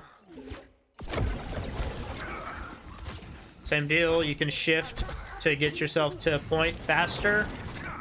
On this point specifically, whoever is basically going to get to the shrine and stop the enemy from pushing past the shrine is going to have a lot better of a time because of how fortified this point is. So you kind of need to just get to this point as fast as you can. Try to stop them from pushing anywhere through it, and you will be golden.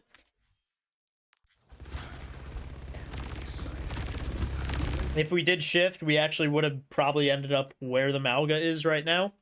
Not to mention, you definitely had enough time that it probably would be back on cooldown or off cooldown, so we definitely could then start providing some strong pressure here.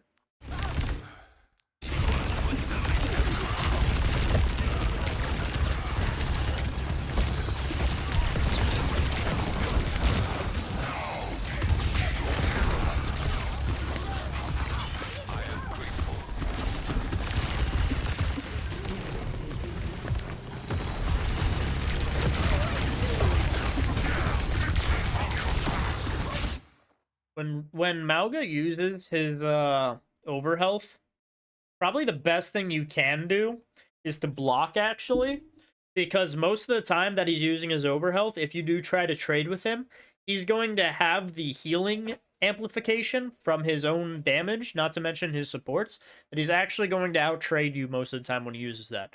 So this is for most tanks, but most of the time when he uses his like vampiric aura or whatever it is, you're actually going to want to start blocking him,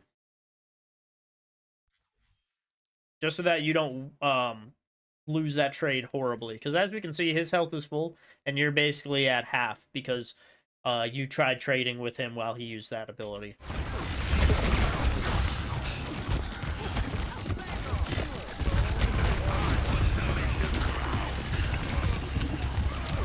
On Sigma, it's really good too, because when he uses that, Sigma can just hold out his flux so that he doesn't do any damage. Same thing with Reinhardt, he can just hold the shield up so he doesn't do any damage. D.Va can defense matrix him when he's doing that, so again, no damage comes out. So you just need to do these things, like even your shield would probably be best if he uses that, so that he just isn't able to do any damage, so he can't heal off of it.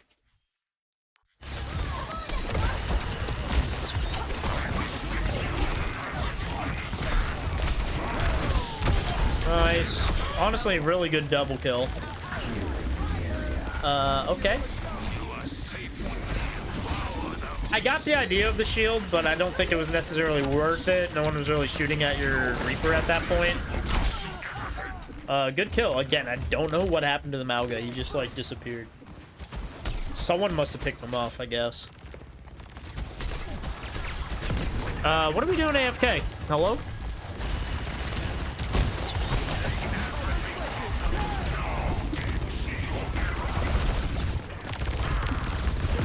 That was a little bit of a pathing issue.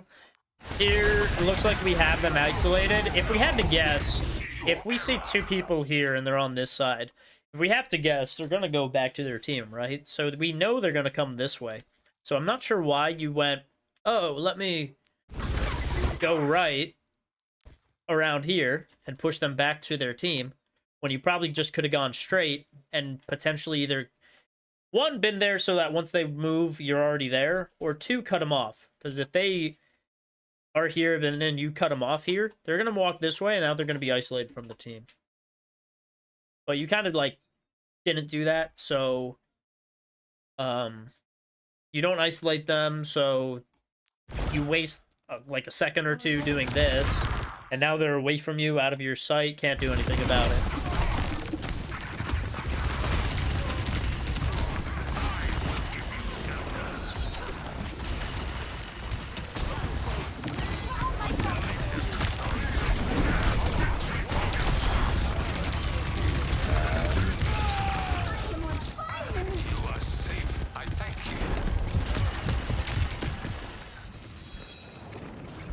I think we lose this, not gonna lie.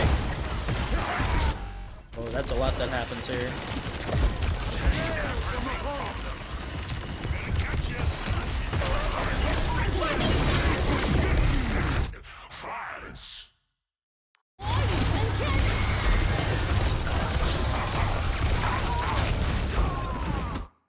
Yeah, I'm gonna be honest, Chief. When they pop in and they use, you know, Cage, Coalescence, Juno ult, and On-Run ult, I think we just hold on to our ultimates until the next fight, because then we got it to 89%.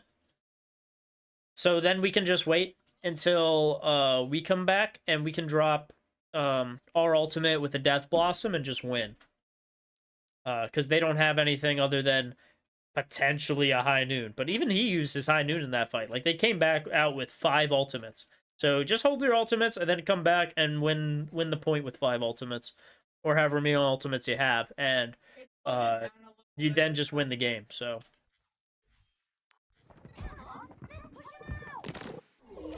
definitely did not need to waste ult there.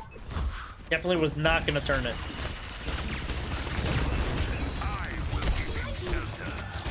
Homie, did you just look this Onron in the face and then just ignored her?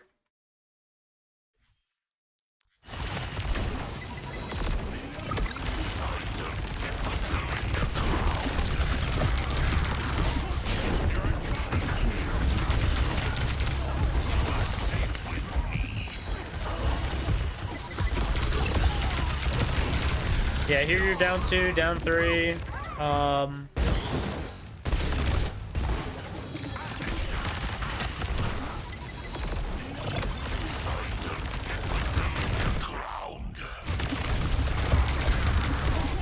Yeah, I mean, your issue here is just you're fighting a Malga, and you're not trading with him strong enough.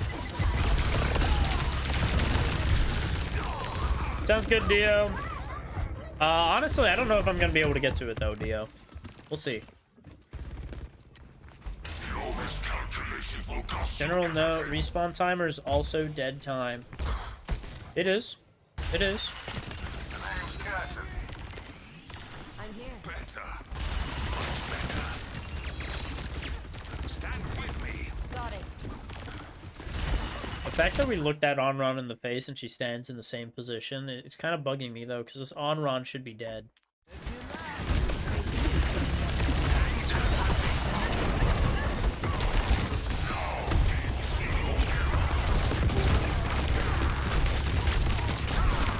Yeah, you're not gonna kill a Malga, dude.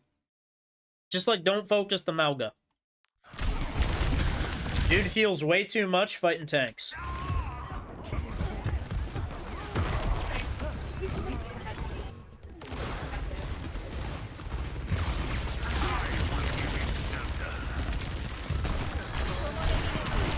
Nice.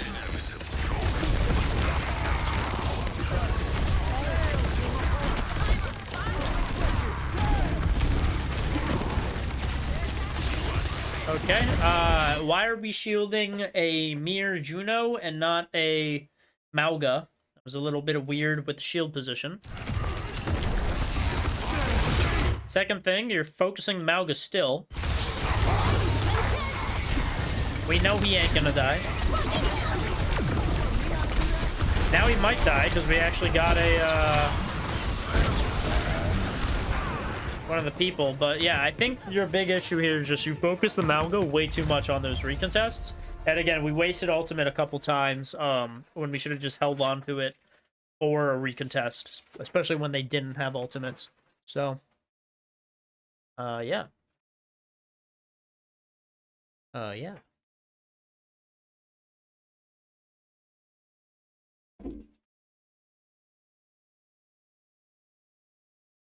Okay. All right, back to the Discord. Let's see what else we got.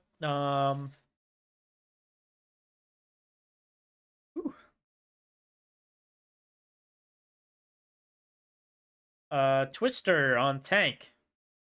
Positioning mostly is what they need advice on. First code is a win. Second is a loss. Mostly played Reinhardt, though I switched a few times. Went 1-5 today with my duo basketball. And he also wants coaching. He did DPS and support.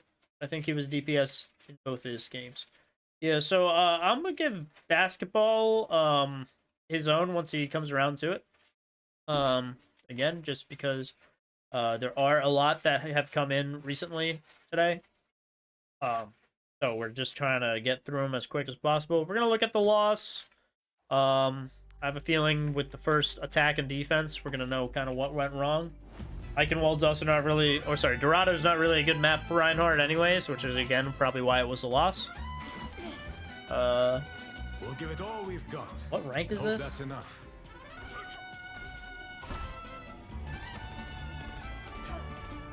Yeah, we actually don't know what rank this is either. So, we're gonna see how it goes. Ready for battle. 2. Chat, do we think this is gonna be high elo? The payload is under my...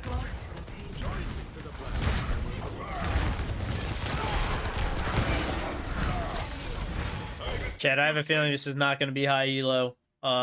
We just saw a soldier on the low ground. Actually, we see 2 people on the low ground and Zarya on high ground.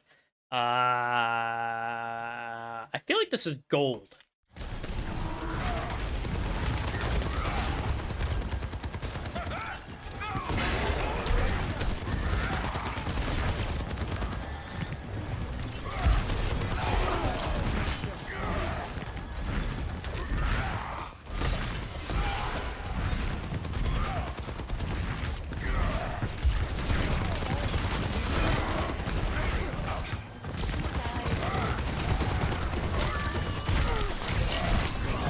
Okay, so I think our big issue here is like we have a 1500 health shield and you're kind of like letting your team push ahead of you. Like you can just walk forward here, hold the shield up to push them back, but instead you back up, somehow your M-Ray's in front of you, but like you should be the one leading this charge and pushing them all back with the shield.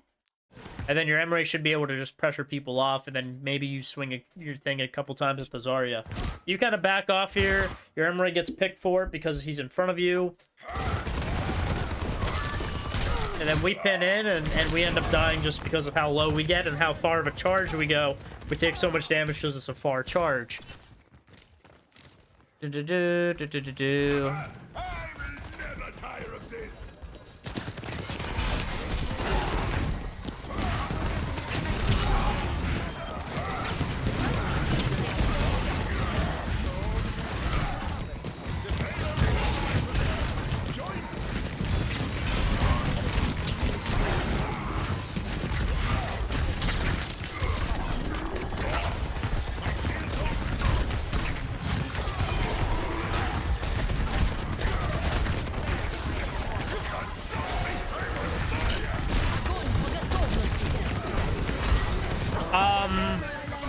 Really good shield to protect ourselves from the ult there.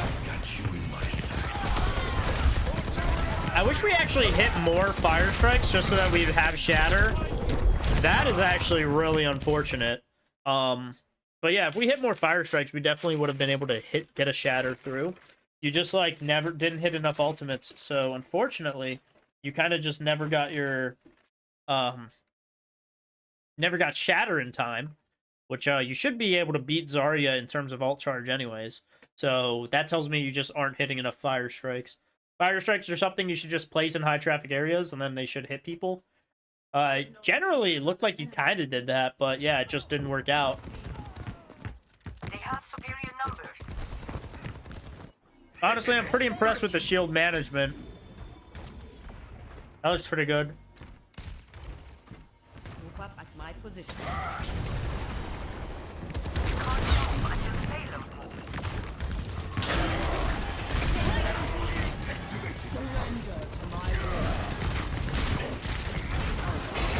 Alright, here you're in Coalescence, which heals you 140 a second, so you shouldn't be scared. You should just be running in there.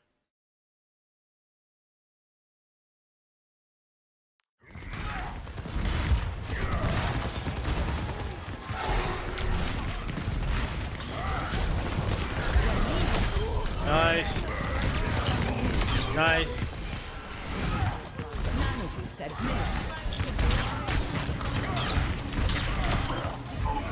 Duplicating Zarya. I'm under attack. I won't let you fall. In my opinion, I think we're too timid with the shield, to be honest. You need to be using your shield to like, enforce space and to block your team from it. Especially things like a Nano Zarya. Like, you should be blocking a majority of that. Not sure what we're looking at the ground and swinging our hammer for.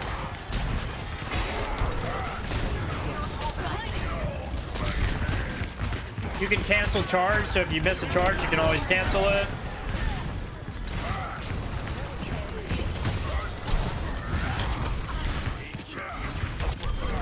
For vain. You cannot All escape systems me. on optimal level.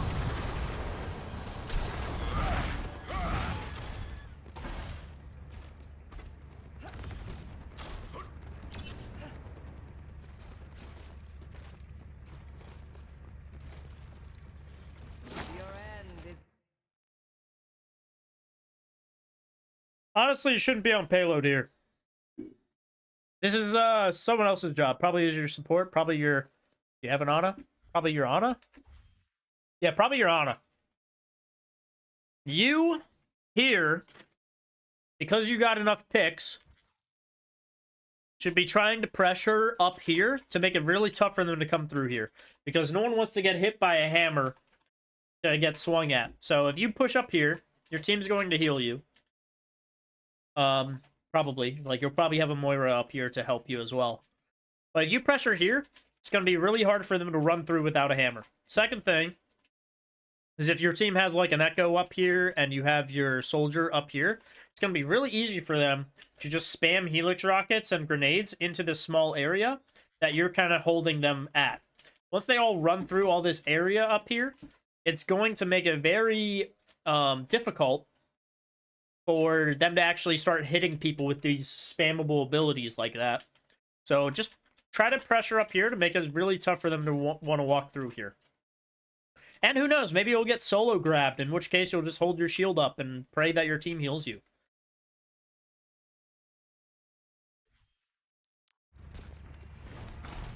need to move the payload.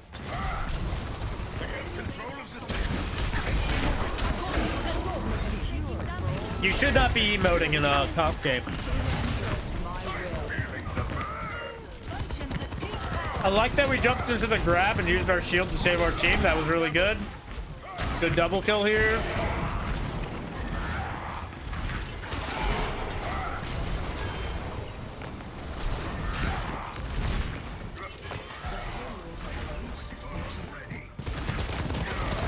Keep you safe. I like what we're doing here. Pressuring the spawns, always good. Maybe not use our charge to charge into a wall. Eventually it opens up, but you might as well just wait until it does. Because the charge on the Sigma could be really good. I think we're going to kill him anyways. Are we going to kill the Sigma? It's our 3v5 right now. Like, why are we afraid and making our Moira suffer these poor Sigma ults, or not even the Moira, your own duo? If anything, you could probably stand right in front of them, hold a shield up, and your whole team can just shoot them. I'm not sure why us as Reinhardt are scared with a 650 health shield, same amount of health that their Sigma has right now. Actually, more health. Like, we just need to walk up to him, hold the shield right in front of him, and be like, what are you gonna do? And he'll be like, I don't know what I'm gonna do. And then our whole team shoots at him, and he goes, oh, I'm dead. Especially because we just saw him use Flux and Rock. This dude has nothing. Nothing to keep him alive. Oh. Big shatter! Big shatter! Nice. Okay, when you see the rock, block the rock. Because you just lost your whole shatter there. Also, we had 2 fire strikes. Definitely could have thrown both to get the 1 kill, but also the 2nd confirmed. Alright, and then we just pinned straight into a tact visor. When we had a 700 health shield. Systems on optimal Get level. out of my way or I'll run you over. I'll be right there. You're not tipping me over. Capabilities max. Me home to win.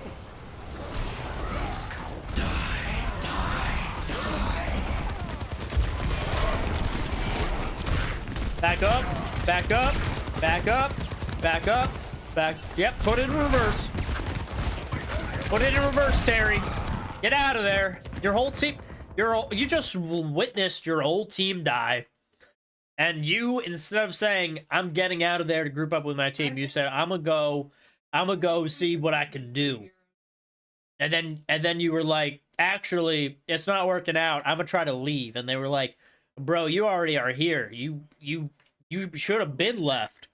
Like, you could have just charged out, and then it would have been A-okay. You would have been back respawning. You would have been like, hey, guys, what's going on? But you didn't. So you just got blown up.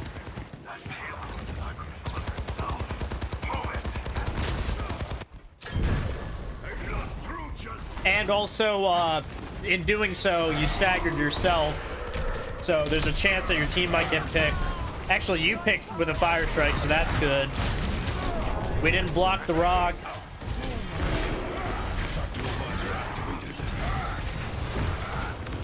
Good shit.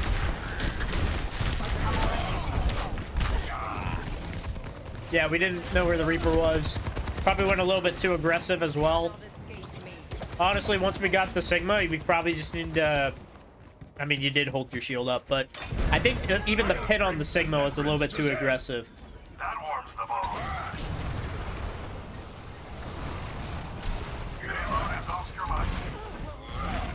Holding space after charge also has that momentum thing I was talking about with Winston, where you go like 3 to 5 meters further just by holding. All right, shatter. There we go. There it is. Now, I'm not one to judge on perk choices, but after getting a stun, getting 3 fire strikes is pretty strong, because 1 fire strike usually kills a squishy after you hit him with the shatter. So you can basically get 3 free kills on your shatter every single time when you take that. So I would personally, I like taking the stun, get you fire strike, because then we start just laying them down. But that's just me. Obviously, perks are just kind of like, you know, pick whatever you feel like is going to match your playstyle. That's a good pin. Okay. I'm going to be honest. Because he was nanoed, we probably just hold the shield up and stop him from shooting our teammates.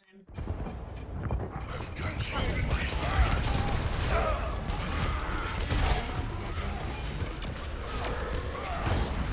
Your team would feel a lot safer if you just held the shield up to block certain targets that are huge threats like that.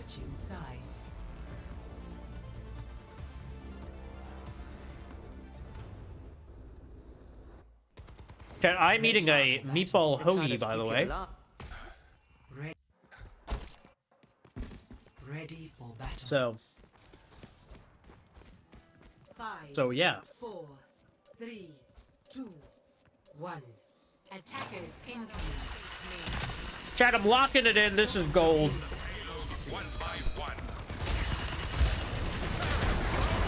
Without a doubt.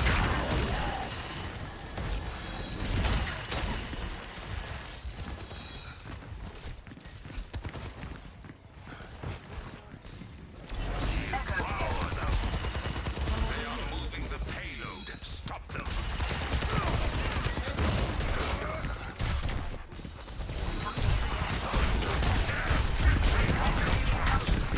Block, block, block, block.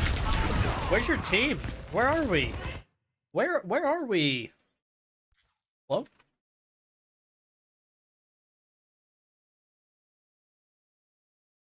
Yeah, so I guess at some point you probably should have called that you were going to rotate here. Oh. Because your Ana's playing on Fountain. Your poor Ana is playing on Fountain. You didn't realize she was playing on Fountain, so you went behind this stand, which she couldn't heal you. If you were playing more on, like, front of payload, you probably could have.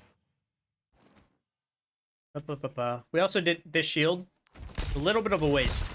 You know, that shield didn't do anything for us. How much longer is stream? Until I get all these VODs done. Bloody Aishi. Ooh. Yeah, we just don't have a shield. You backed up into this area. This area, honestly, is not that strong anymore because they got rid of these railings, which rightfully so. But you probably should have played here. Or here. These probably would have been better for you. Having a shield would have been very nice, too.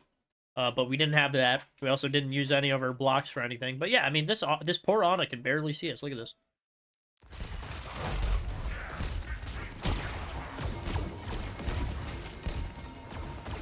Oh no. Oh no. So just try to think about where your team's at when you're playing. Especially on defense. Okay, we're back on Reinhardt. Cool. Do you know where your team's at? Reinhardt has this really cool tip or trick.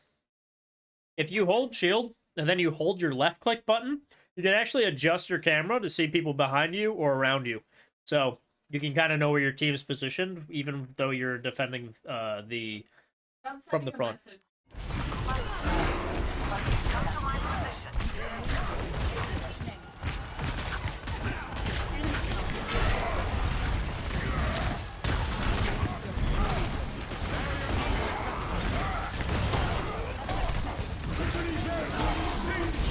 Out. Out. Out.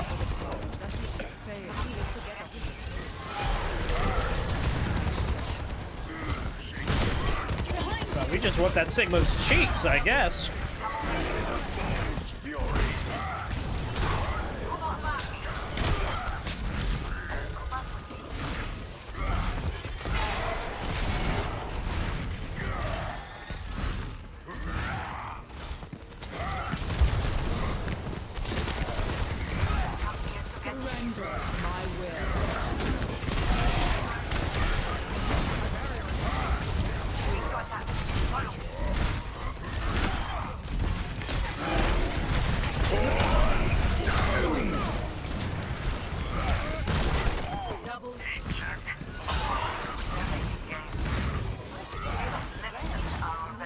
Okay.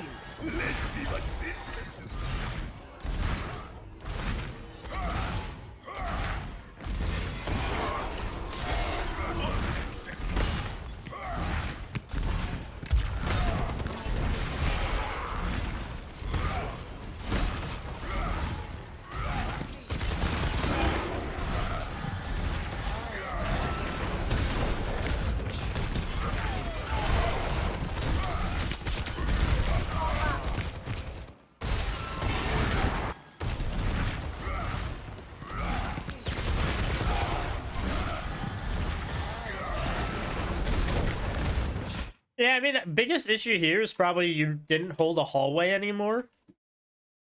And so you allowed the damage basically on your backline. Because you basically are making it so that they can walk through whichever door they please without having any issues. If you did just play here, you'd be able to restrict them to not being able to come out here with these sightlines. And instead they'd be stuck to here. I don't know what you're seeing through here. Really shitty sightlines. Here, can't see your whole team with these sightlines. Here, still can't see your team with these sightlines. If you literally just stood here, you would have made it so that they couldn't do what they just did. But because you're standing here, you basically said, hey, feel free to come on over here. Not only that, but if you're someone fast like Soldier, feel free to run through here too and get over here and pressure from literally this entire backside. Because you're allowing him to. Versus if you just stood here, he couldn't do that. Like, even if you stood here, you couldn't do that. Now, this probably would be really bad for you.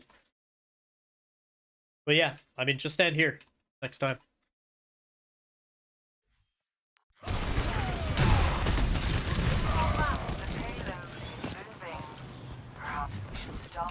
There is no challenge I cannot face.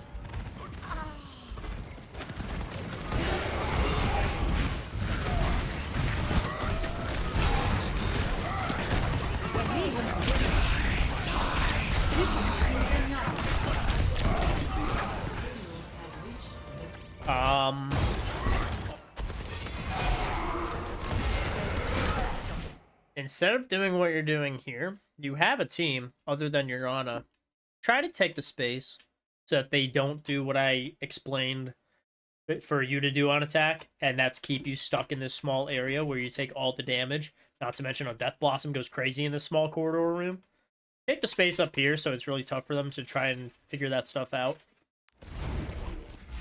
You're like, oh no, I'm scared of a Sigma. Just a Sigma, by the way. You can easily walk out, stand here, and fight. Oh no! Like, the whole team's here now, pressuring the thing that you, you know, could have stopped. You then are like, I'm pinning out, and then you're like, oh wait, no, I'm scared. I'm scared. You're gonna back up, Reaper teleports in, kills everybody, they pop all these ults. Your Echo pops ult and wastes it, and then you guys die. I'm not through just yet. For the parched. Enemy contact.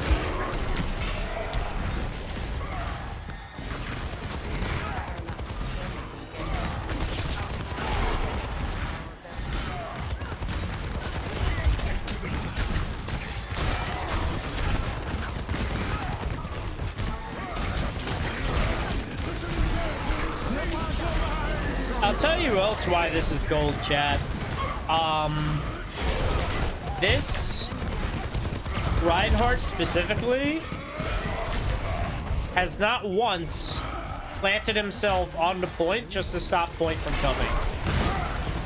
He has really just been choosing a bunch of fights and then based. Oh, he could have committed to the soldier. We got the soldier kill anyways. This is more like it. Okay. Oh, no, no, no, no. You don't play on point here. You do not. You play up here at the chokes to stop them from coming through these areas. Forward. Forward. Forward. Oh. Chat, we're sitting on point.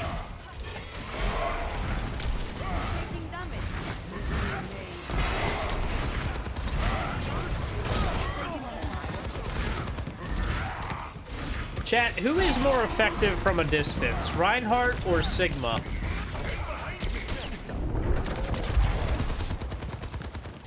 If your answer is Sigma, you would be correct. So let me ask you this, who's better at close range then? You'd probably say Reinhardt. So if Reinhardt's better at close range, why is my Reinhardt always choosing to have distance on the Sigma, where Sigma has the advantage in the fight?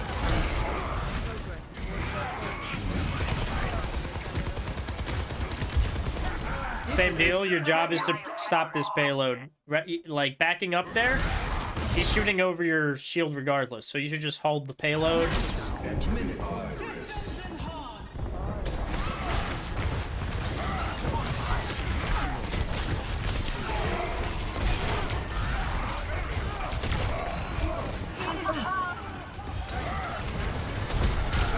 I think a lot of our issue is limit testing. We do not know how deep we can go.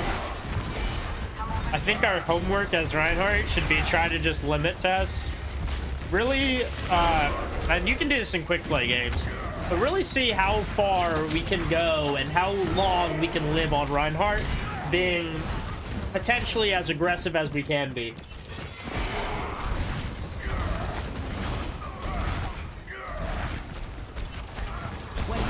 Also, if you can see your teammates in front of you when you're playing Reinhardt, you're playing Reinhardt wrong. There should be almost no point in any Overwatch game where your supports are in front of you, unless you're like coming back from spawn. But I'm watching your whole team basically play in front of you, and it's like, where's my shield? Where's my front line? Where is my Reinhardt? It's like watching the Overwatch cinematic of Honor and Glory, and you're sitting there as Griefheart going, where's Reinhardt? And he's nowhere to be found, because that man is back he's not even being like a Chad and pinning like 3 people on off the map or something. Nah, he's like sitting back holding the shield up because he himself is scared too. Like a PTSD warrior or something. I'm surprised you did not shield your Reaper after you took that much damage.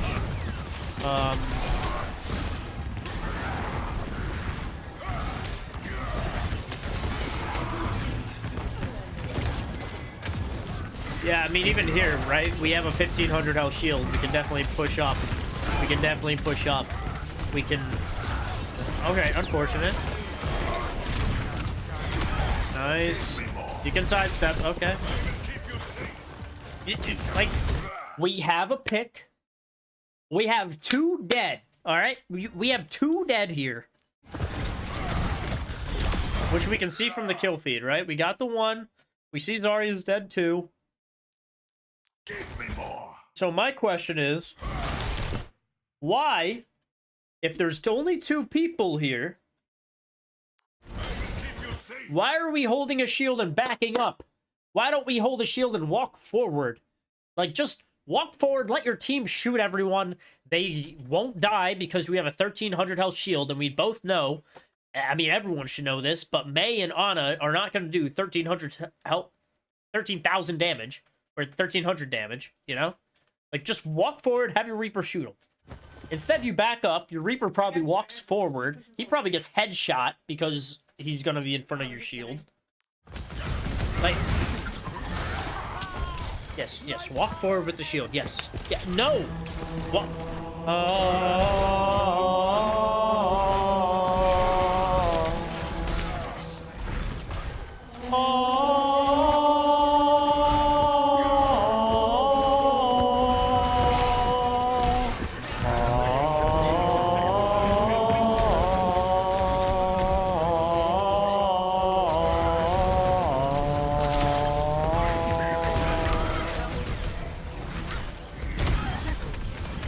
Yeah, I mean, honestly, I'm surprised it works out like that.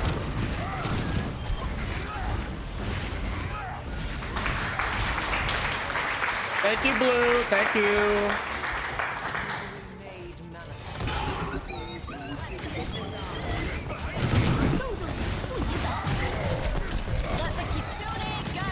Yeah. Mate teabagged. Oh my goodness. Oh my days.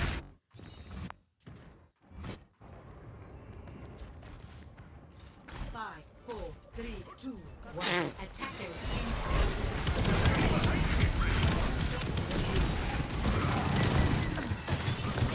Oh my god, we're stopping the payload? Oh my god. We're stopping the payload? Oh my god. Oh my god. Oh my god.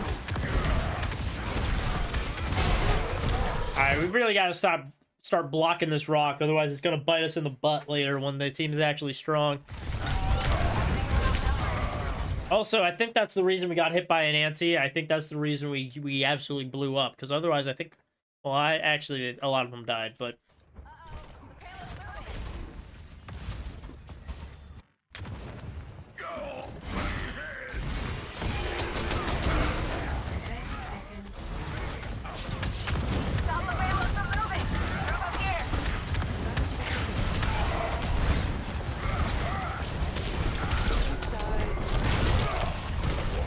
Yeah, chat, honestly, we're getting rocked, and not in the good way.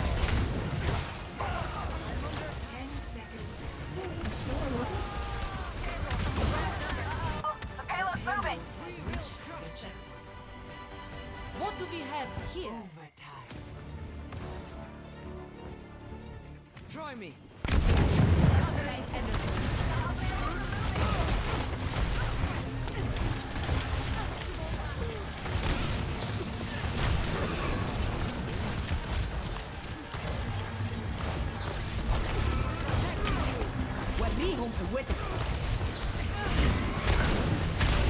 Yeah, that's a Nano Bastion.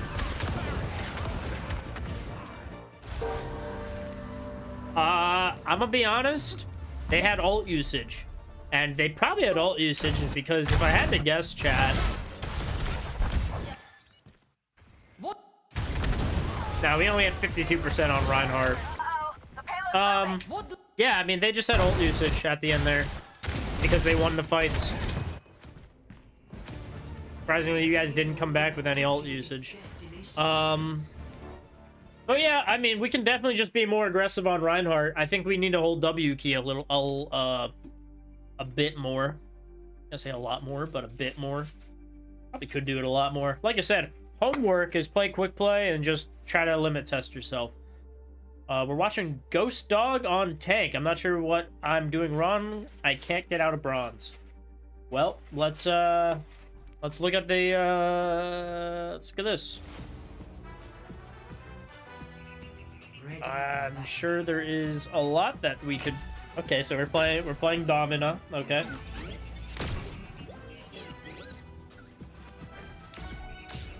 Let's see. Let's watch this.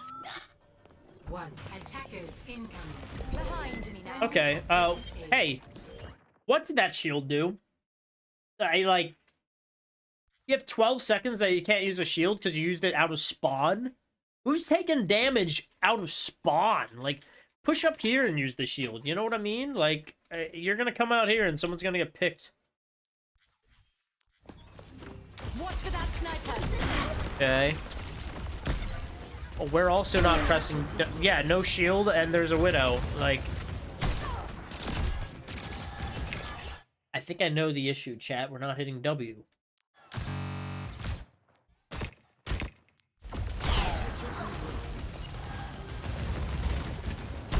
Push forward. How good of you. That's a good shield. Light into being.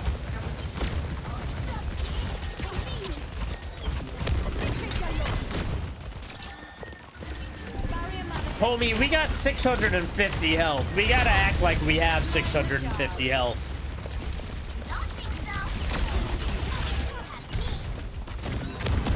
Oh, very nice. All right, we just killed 3. We just killed 3. Look at the top right. We just killed 3. We just killed 3, chat. Just killed 3. All right. We just killed the whole team. Go to point. Go to point. Claiming my share of the objective. Nice. Yeah, so, not to be the bearer of bad news, but it took you a whole minute to do that whole team fight. In most higher ranks than bronze, team fights will last around 30 seconds. So usually that just means that, yeah, it just means you got to play faster, you got to play more aggressive. It took you about 30 seconds for you to get into that fight, and it took you about 30 seconds to finish that fight. When most other teams, it would take 30 seconds for all of that, you know?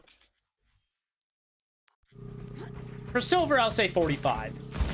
Constructing my barrier. Instead of the whole... Okay. Oh, very nice. Oh, very nice.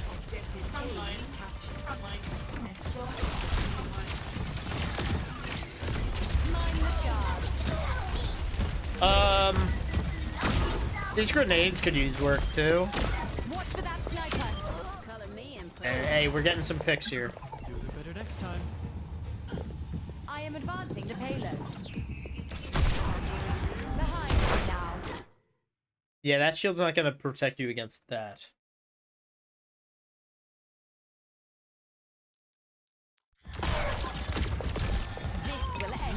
I think they're meant to be pre-fires. Yeah, but, I mean, let's be honest. I'm talking about this. It's okay if you mean to use pre-fires for the grenade. I'm talking about this. You ready for this? Well, actually, we just used it. Look at this, look at this, look at this. Look at this, look at this. We see the Widow, and we go, grenade! We're gonna detonate right there! Like, just let the grenade go, you know? Let the grenade go and you get the free pick. I'm talking about things like that, you know?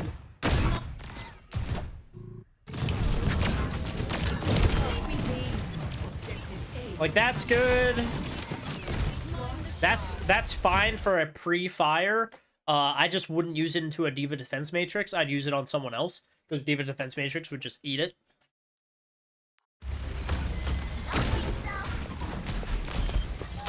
Watch for that sniper. Okay. Better next time. I am advancing the payload. Like, knowing that the Widow's up there, we can, grenade her. Like, you can launch a grenade right there and just blow her up. This will end them. Like, that was good. I like the grenade there. I think it should have been faster, but that was good.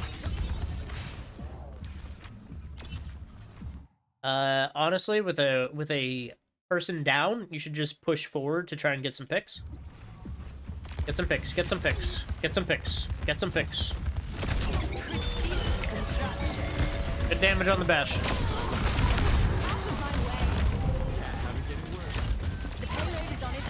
Not bad, but like I said, I think we can just do a little bit more with our presence. We can be a little bit more aggressive. Like, we can clearly see that we're getting picks. I just think we should be more aggressive with what we're doing. Oh, very nice. Very good grenade. Yabba da ba da da. Go ahead, do it. Yabba da yabba da yabba dabba doo. Get him with the yabba dabba doo. Yabba dabba doo. He was out of mech, even better. Looks like honestly Bob gets it. Nice. Chat, is this a win? I have a feeling this is a win, because most bronze players do tend to submit a win and say, what am I doing wrong?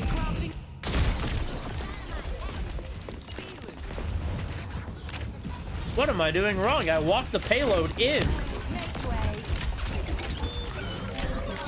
Somehow the team that's supposed to be defending looks like they're in the position that they're attacking. I don't know how that happened, but it is hilarious. But somehow we stopped pushing card. If we literally just pushed card, we would have won the game already. But we got off card, so we didn't win the game. Also, we're holding on to this ult forever, right? I mean, come on, just you know, pop the ult. You know, use the ultimate. This is a free fight win, and we're not using it, so we're just not winning a free fight. It's like winning some free money at a casino or something, and we're just not using the free money that we won. It's like, come on, what else are you gonna use it for? It's like choosing not to use a gift card, chat. It's like, what are you holding onto the gift card for? That's just locked money, you know? Locked value. We still have our ult. Chat, we've had this ult for 3 minutes at this point. Yabba dabba, yabba dabba doo. Let's see it. There it is. Could have been better, but honestly, we'll take it. At least we used it. You know what I mean? It's for next season. Oh my goodness.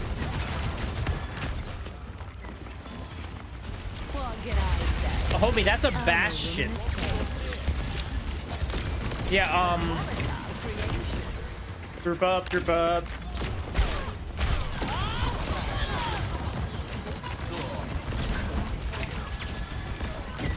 Yeah, even these grenades, I don't think we have targets in mind when we use them. I think we need to think more about a target to use. We're definitely too focused on the Bob.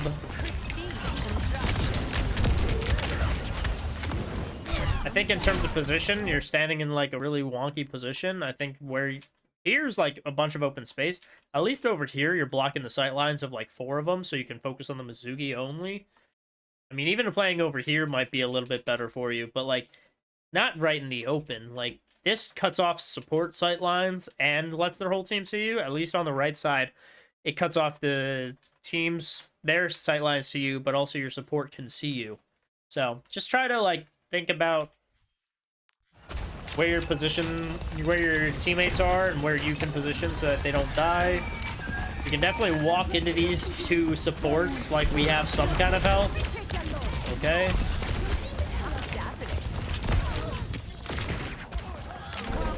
I'm gonna be honest, it looks like this entire last part is just we're having a big stagger fight. This is what I used to play like? Yeah. Yeah.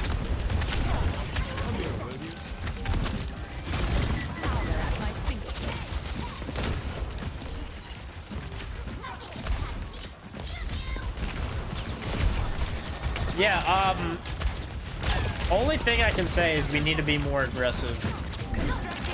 That looks like the main reason why we're like they all got off payload. Just push the payload. Get this a little bit further.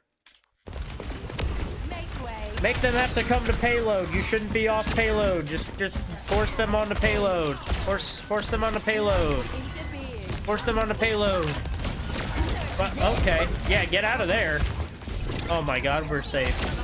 Somehow Diva Bomb in the middle of nowhere killed 2. Yeah, we're not using ultimates. We're not playing aggressive enough. We're not forcing fights on the payload. We're not bullying supports that are right in front of us. Hello? Perhaps still room for refinement. Our kit is all over the place. Even if we just focused on how to be better with our kit, with our grenades, with our shields, with our shoves, because we do bonus damage when we shove into walls. We just walked into 3 Bastion rockets. That was fun. Ooh, yabba dabba doo. Hell yeah. Sound barrier just canceled that? I think. Didn't know that. Or he dodged it, one of the 2. Good tracking, though? Yeah, true. Yeah, I mean, we can shoot, so I don't know why we're not having enough, strength. I mean, we can definitely tell, chat. We can definitely tell this is console gameplay. Could be on the Switch, honestly, but I'm not sure what console this is on. Ready for battle. 2, 1. Constructing my barrier. Alright, cool. Light intervene. So let's be honest, we probably could have waited to put this barrier up because it's already used half of its lifetime.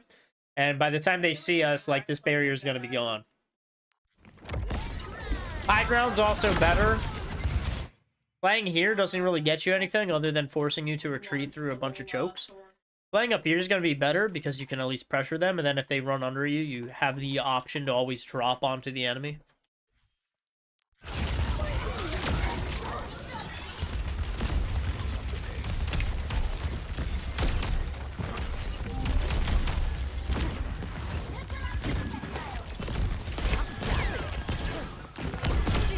There we go. Alright, get out of there. Get out of there. Get out. Barrier manifesting. Oh yeah, I forgot. It's bronze. We can literally just stand here and not worry about anything. Don't worry about a thing. Cause even if you're bronze, it's gonna be alright.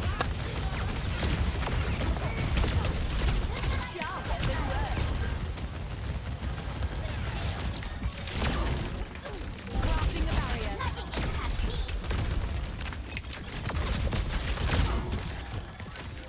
Oh, big crab rave.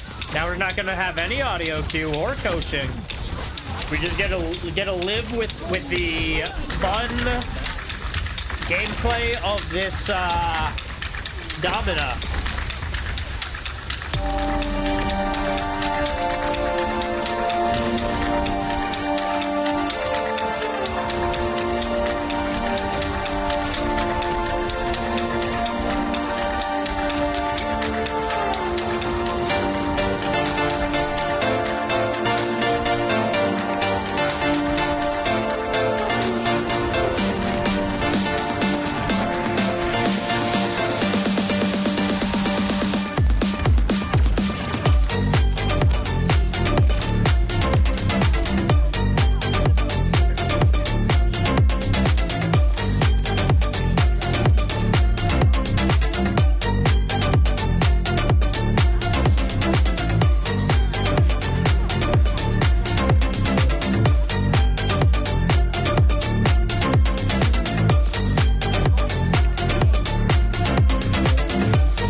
so just use cover.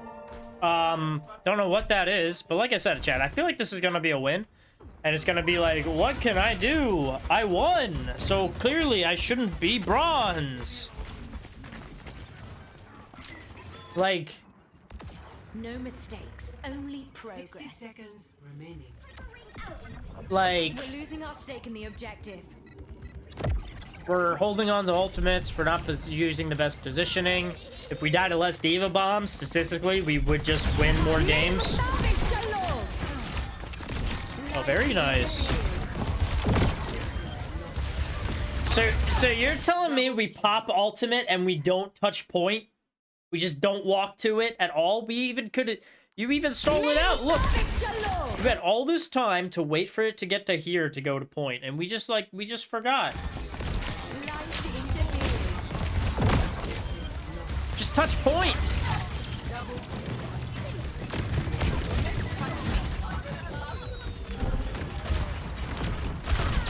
Just touch point. Why are we all the way up here? You don't need to be up here. Your team can't see you up here.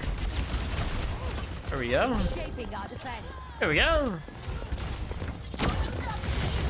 Your team can't see you in here. There we go. Your team can't see you in here. Your team can't.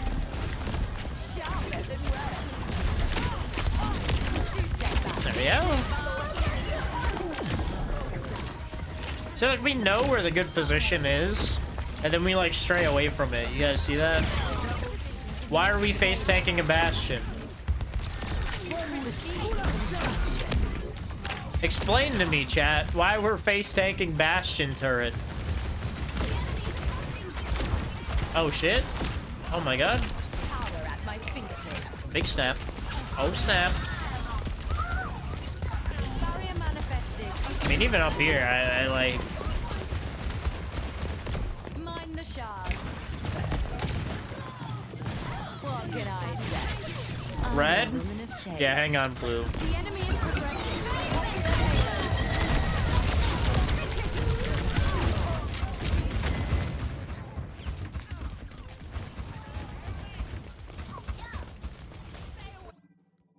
I will teach them a lesson. It kind of like messed up the lighting, but because now I look like a blue man, but that's okay. Well, how did we die? How did we die? How did we die? What happened? Passion ult, and then we walked into the enemy team where our team couldn't see us. Yeah, hate to see it.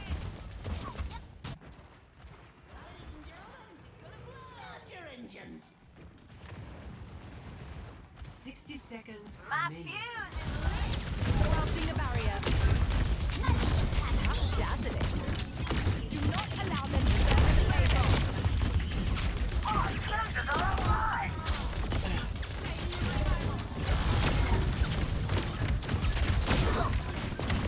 Light interfered. Color me impressed. Okay. 30 seconds remaining. Yes, I also let.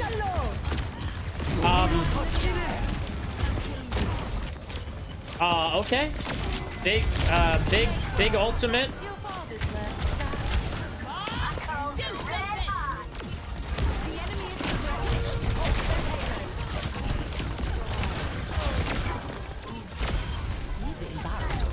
Oh, I bet we win this. Do we win this, chat? Or do we die by a Diva Bomb?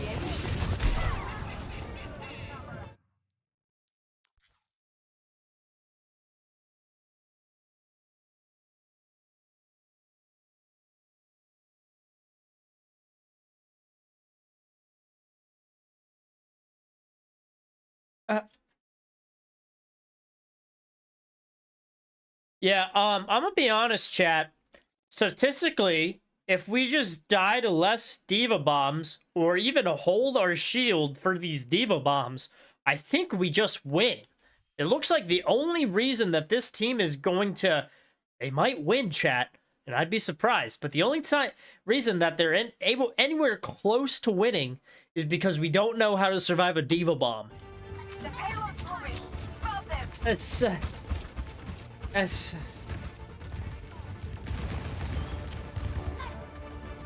I've no room for error. The payload has reached. No room for error is right. Stop dying to diva bombs. Constructing my barrier. Get in there, Bob. The enemy is progressing. Halt their payload.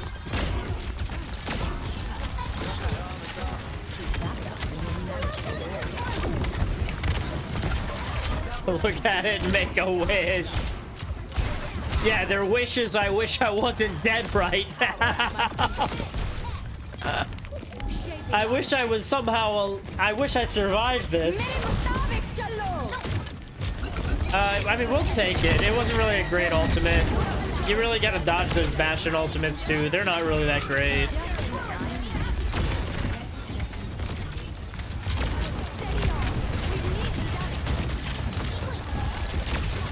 We're gonna full hold them here, and then Diva's gonna pop ult, and then we're gonna lose.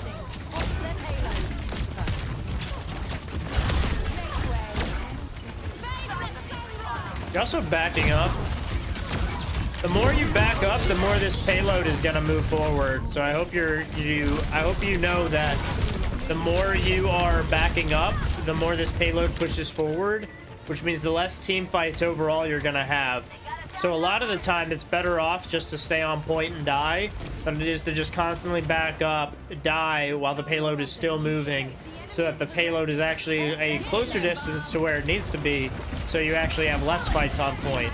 Like, look, this point is so long, right? I mean, chat, it is such a long payload map, right? We go from here, and it's what? 1 corner, 2 corner, 3 corner, end? And somehow, because you backed up from here, you have, instead of having one fight here, a second fight here, one last fight here, you have somehow turned it into, I'm backing up from here, so you've, like, were trying to fight, and you died here, and payload was here when you died, and then it kept going, so now you're going to the last recontest here, versus, like, narrowing this down to 2 fights where they maybe use some ultimates, and then boom, we come back with our ultimates and we win. And now we're just praying and hoping that something happens, but well, just like that, the Bobby got us all. Score 3-3. Switching sides. I think a lot of it is The perfect I think a lot of it is around playing objective. We can see that on first point, we didn't contest objective. On second point, we all died to a diva bomb. On third point, we didn't contest objective. Like, we can see that the objective is a big issue with this gameplay. Did we do the thing again? Please tell me we didn't do the shield again. Please tell me. We did the thing again. We did the thing again. You don't have a shield here because you put the shield right out of spawn.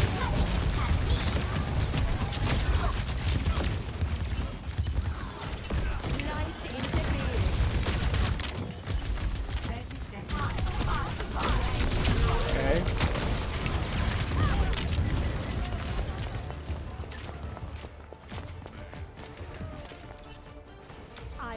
Yeah, maybe in, like, I don't know, Rainbow Six Siege, spawn peekers are scary. Not in a game where you're literally invincible in spawn.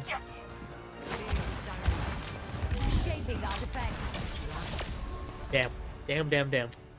Do we hold this? Please tell me we hold this, chat. Please don't. I'd be so upset if we lose this. I'd be so upset. 4, 3, 2, 1. I'd be so upset, chat. shaping our defense. Am I gonna be disappointed? Alright, chat. I'm gonna be honest. Oh, we have a lever. That's why we lose this. We have a lever. I was gonna say, the reason we lose this is Diva somehow farms bomb in a minute, pops bomb, and everyone dies, but... I don't even know if it's possible for Diva to farms bomb in a minute.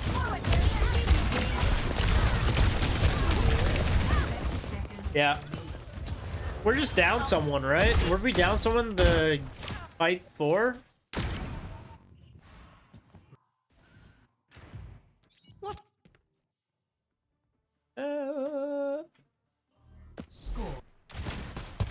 Yeah, I mean, we were down someone on attack, so there's no reason that we, no wonder we lost that, you know? Ooh. Ooh, look at all these defeats. Ooh. Oh, I must be bad, chat. Alright, Yo, Bloody, there's no way you dropped another VOD review. There's no way. Gibby on tank. Gold. I feel like I propped through the game at the start by overextending. Other than that, I would like to know what else I can do better. Yeah, we'll see.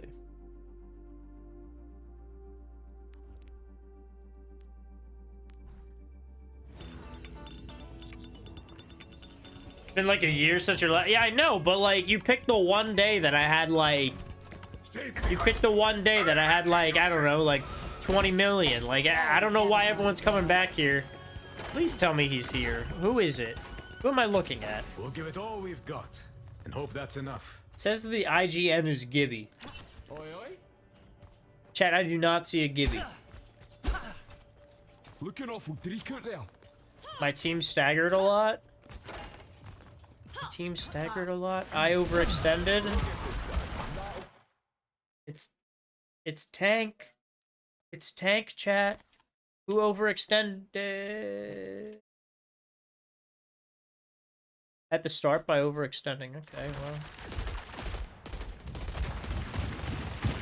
We're gonna go based off of who I think overextended. That was on a tank.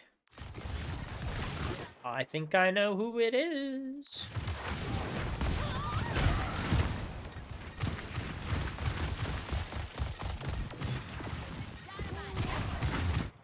I don't know who it is, chat.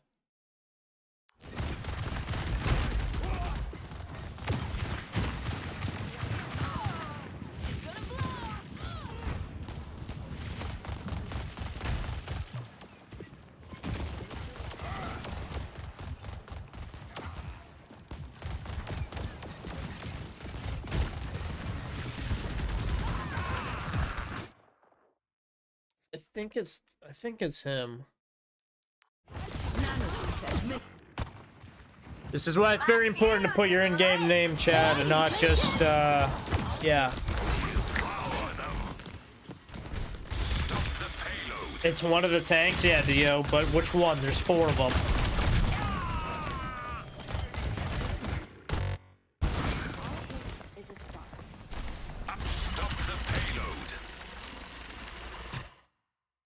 Okay, so you just put your shield down and didn't get any value out of this shield. Then the whole team pushes forward, and then you die. Your team's not here, so maybe be aware of where your team's at. Staggered a lot is right. Now your whole team's gonna fight, and you're not there. Hopping shift out of spawn might get you there faster.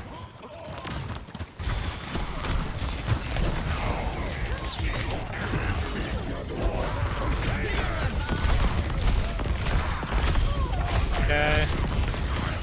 Okay. They will not be ready for us. Okay.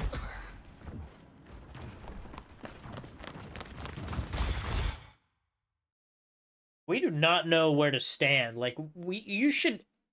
Chat, if you ever find yourself kumbayaing on payload at the end of a fight, you need to really reevaluate what you're doing and what rank you're in, because if you are ever singing kumbaya on payload after a team fight, you're playing Overwatch wrong. Like, you should be prepping yourself for the next fight so that you have the best advantage on the next fight you can. Singing kumbaya on payload is not it. 60 seconds remaining.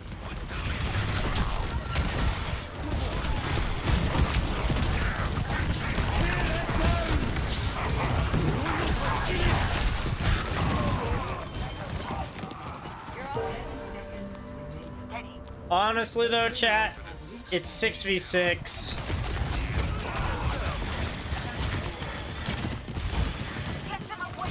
Like, 6v6 is structured a little bit differently since all tanks have weaker health. Only in unity will we fight. None of this administered. The payload. Get in there, Bob.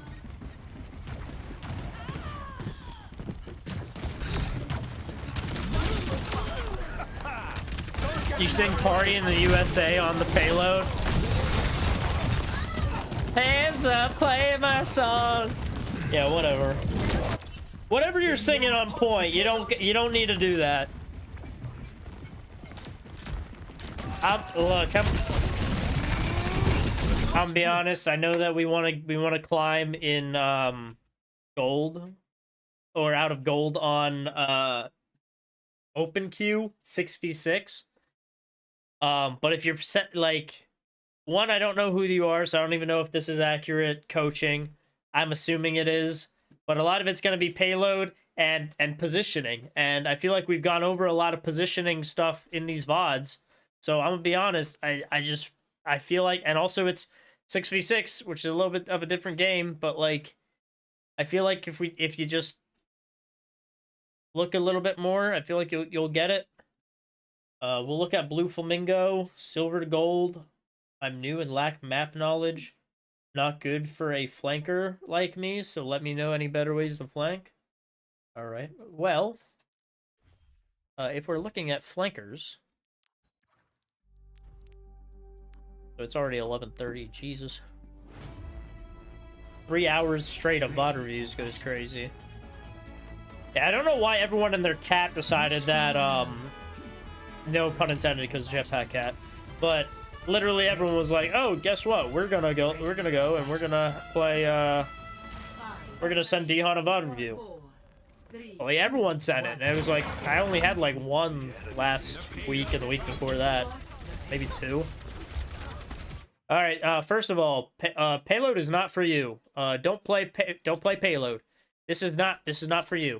If you're going to play, honestly, Dio was probably with you anyways, but if you're gonna play Dorado, you're gonna play out here because enemy team can't see this. Then you're gonna go here, and then you're gonna go up here, and again, enemy team can't see any of this. And then you're gonna zip on through here, enemy team can't see you, and then you're gonna go around here. No one plays over here if they're playing damage. They just don't. They're gonna stand here. You get instant free flank here. And then you go boom, boom, boom, and you shoot these people. And then they'll either back up and go, oh shit, and back up here. And then you go boop, boop, boop, and you zip through here. And now look, you're already behind them, and your whole team is probably pushing this payload, and they're already up here. So that's your first flank. Second flank, this flank's a little bit worse because you don't have instant high ground access immediately. But you come out here, the whole team's probably going to turn around and start shooting at you as soon as you get here. And then you have to zip all the way up here with the whole team staring at you. So right side's just going to be better for you. But yeah, you just go all the way over right side. There's stairs there, but okay. And you just go over here and you pressure them that way. You're going to sit on point. They're going to all be on high ground. You're not going to know what to do. Let's watch it. Oh shit, he did it. Okay. Only other thing that we could do is there is a elevator here, so you could also take elevator and then immediately go to high ground. Very risky. Only reason I would do that is if you know that no one's playing this high ground here and you want to get to this high ground quick. But other than that, yeah, the flank route that you're taking is very good.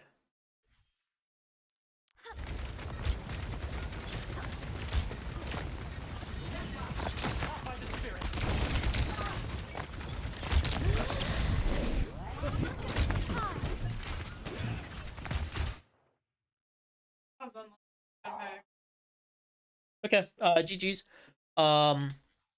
If you get shot, because you are a flanker and have the flanker passive, you can... Oh, they got rid of the health pack. Oh, no, they didn't. Yeah, you can grab this mega here. You literally have just zip back, zip grab the mega instead of recalling, so that you'd be able to still fight the Hanzo with recall. But yeah, I mean, you... GG's. GG's. Shame. Chat, everyone boo the Tracer for bringing such shame of falling off the map with 3 blinks and a recall. Alright, so we're gonna play back to low ground.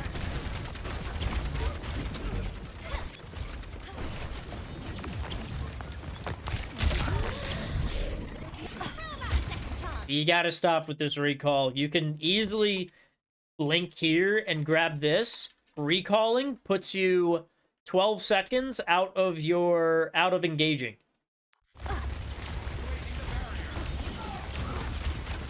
No, he did that so that he didn't realize. That's why he did that. It was not, don't patronize him for being smart or something.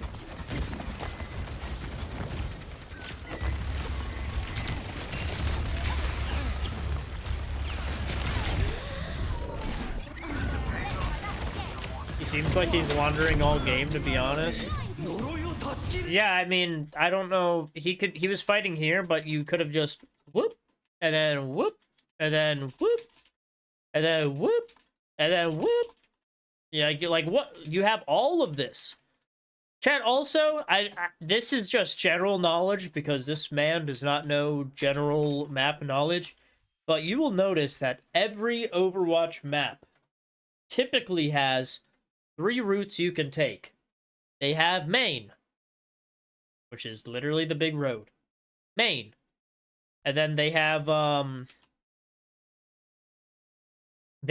right side flank, which is literally this, right side flank. And then they have left side flank. And you will see, and then I'll go over here too. Main, right side flank, left side flank. Main, left side flank, right side flank.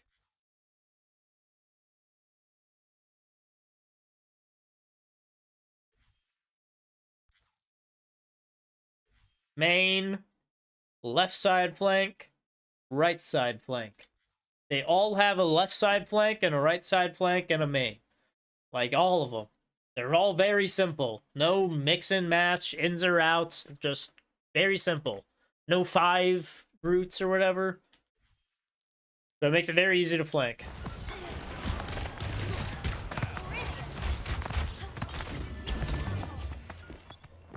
Okay, he's gonna go up the stairs again.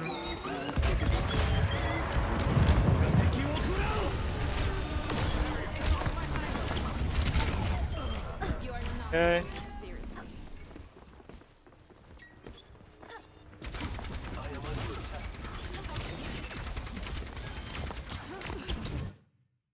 So if we held tab at all, we would notice that they're down 2 and we're up, 4, like, we have 1 down, I think. That was the Sigma.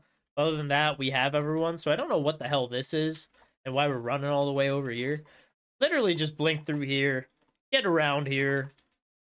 Honestly, Tracer probably plays better over here, but like you should have just went through here instead of going, getting out of here,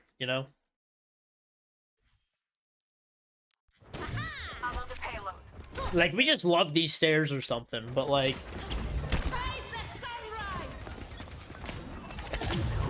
Daddy's like, how do I get over there?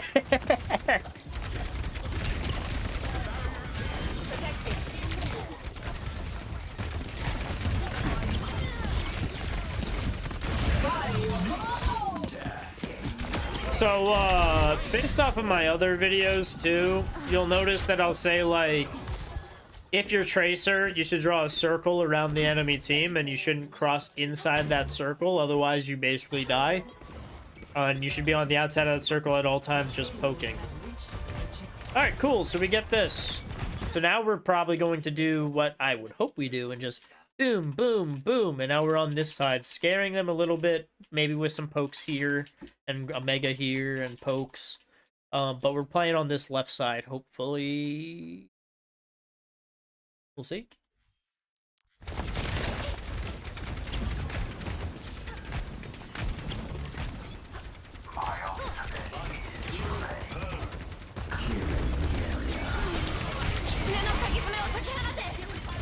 Uh-huh. Left side. Uh-huh. Except we have 3 picks, so why are we going over here? And why aren't we just running it down on these guys? Because we just got 3 picks. You don't need to go... You don't...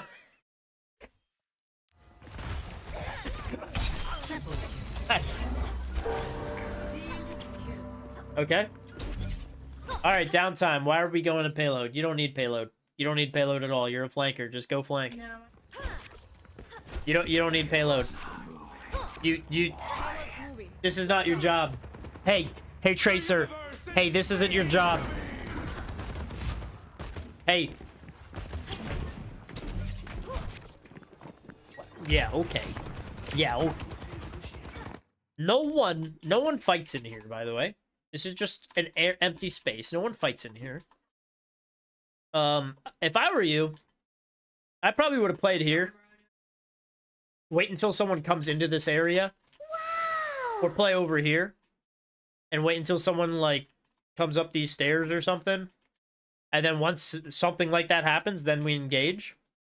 Or, if you're feeling really risque, you're feeling really risky and you had this time. I don't know if you had the time in this playthrough, but you probably could play like all the way up here and then play crouched right here until they walk out, or even crouched right here until they walk out. Because let's be honest, when people walk out of spawn, they don't look left or right. They just walk straight. And we just wait for the last person to show up. Hopefully it's a Mercy or something, and then we pick them off and then we go back to the fight. But max of 3, but you're a flanker. So yeah, it's useless for you to push because as a flanker, you want to get behind the enemy enemy lines.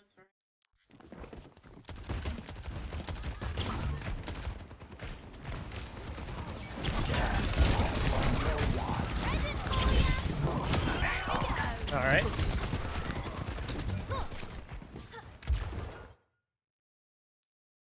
Like, why are we going back here, though? Why are you not, like, staying somewhat engaged?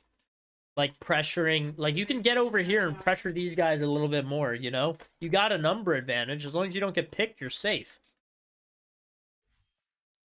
Like, this is just dead time here.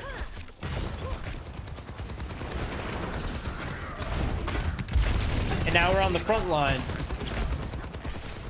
And again, like...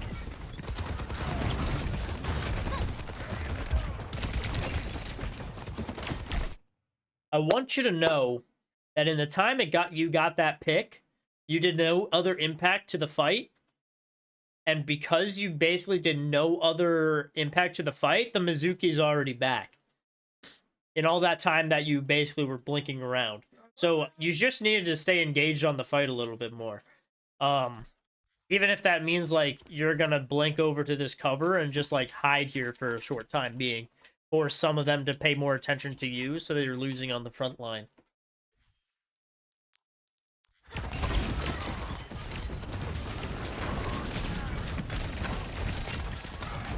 Experience tranquility.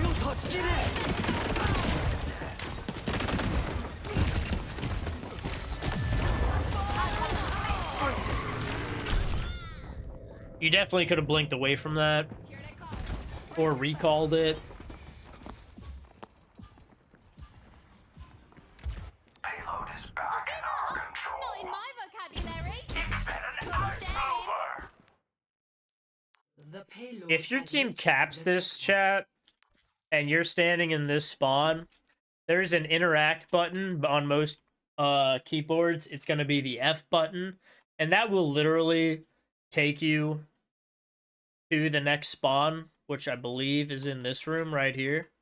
So you'll spawn here instead, and then you can go here, and it literally makes the trip so much more quicker than you having to blink all the way from this distance to get to the fight. This is literally double the distance than the spawn room, which is right over here, would be. Like, you literally are going to pass the spawn room getting to this other place. Or I guess not, because you're going this weird way. But yeah, your spawn door is right here. Like, you would have literally just walked past spawn door.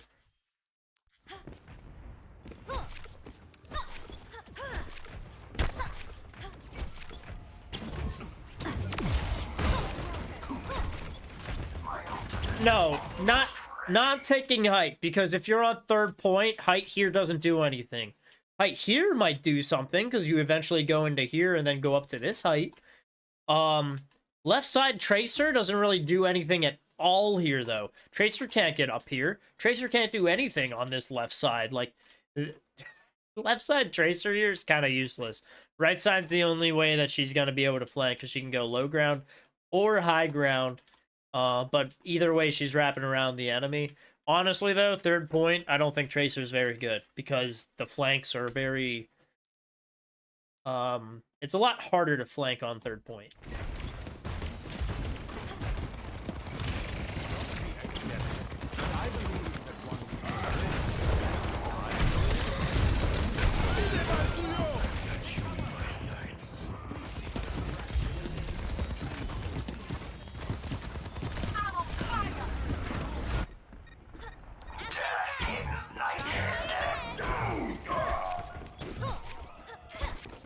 Yeah, your whole team wins that anyways. Alright, and where do we go, chat? Straight to point. Maybe want to flank somewhere else. Honestly, here's not bad. You know, on the left side. Like I said, also, again, chat. Left side. Right side. Main. They all have a left side, right side, main. But yeah, I mean, honestly, playing over here is not bad. You have a little health pack. You got a little pressure over here. No one walks over on this side. If things get real dicey, you can jump down here at least. And then maybe recall back up. I don't know.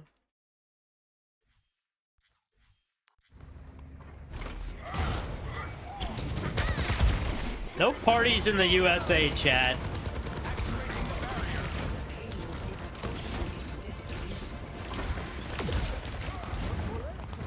That's the enemy's spawn when they were on second point.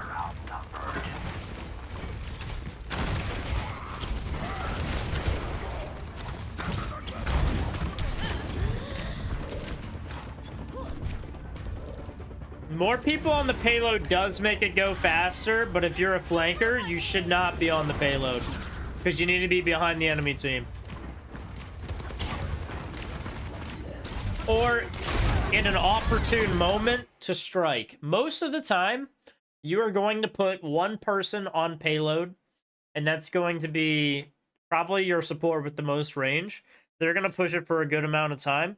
The only other times you need 3 people on payload is if, like, you get a full team wipe, which is, like, cool, now you can get more people on payload because you know when their tank's going to spawn, and then you can pressure out once the tank kind of comes out of spawn.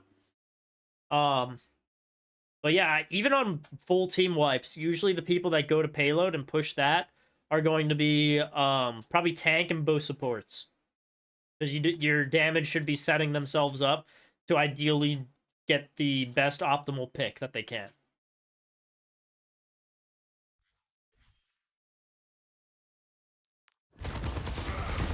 Yeah, you definitely do get more space in general if you do hold the space, because with one person pushing it, like, even here...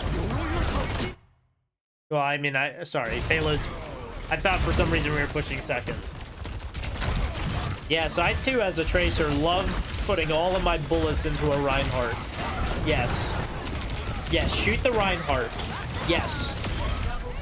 Holy shit. Ow!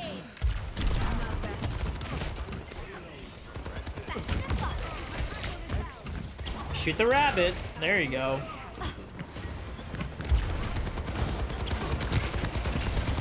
Yeah, putting the soft in airsoft.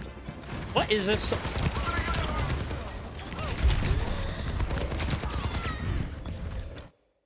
Alright, so that was actually a good time to recall. So you see when... And this is fun, because this is an isolation fight, right? So this is what we call a duel. So when you're fighting a soldier... Most people know that Soldier only has, like, one combo to kill a Tracer, and that's going to be Helix Melee. So, when you see that he shot out the Helix there and brought you down to 2 health, now would be an opportune moment for you to hit the recall. Because if you hit the recall, you'd be back at whatever health you were at, 122 or something, and then you'd be able to duel him and potentially win this fight. Because the only other way that he kills you now is just shooting you with bullets, and you're playing Tracer. So it's going to be very difficult to shoot you with bullets. So you probably hit recall and then you'd finish the fight. But if Soldier has Helix, that's when you should be very cautious about engaging on the fight, because he has a one-shot that can kill you.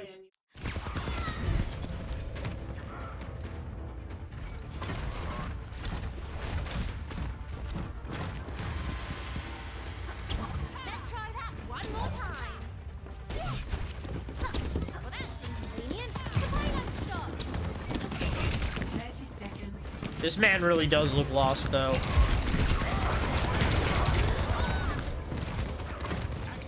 Okay, so at first we always recalled when we were fighting a Hanzo, and now we're just allergic to the recall button, I guess.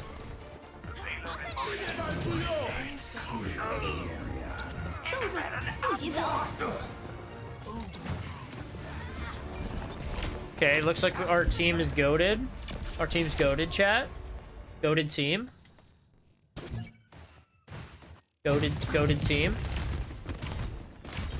Stop the payload.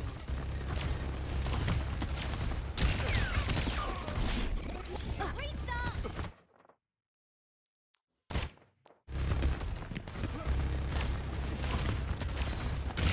First of all, yeah, no, blue does not know where the health packs are. Felt like I was using it way too much. First of all, chat, if we're doing a BAP, pop quiz, how much damage do BAP's bullets do? How much damage? I'm talking per bullet. Per bullet, chat. All right, the answer is 25, chat. 25 damage per bullet. Okay?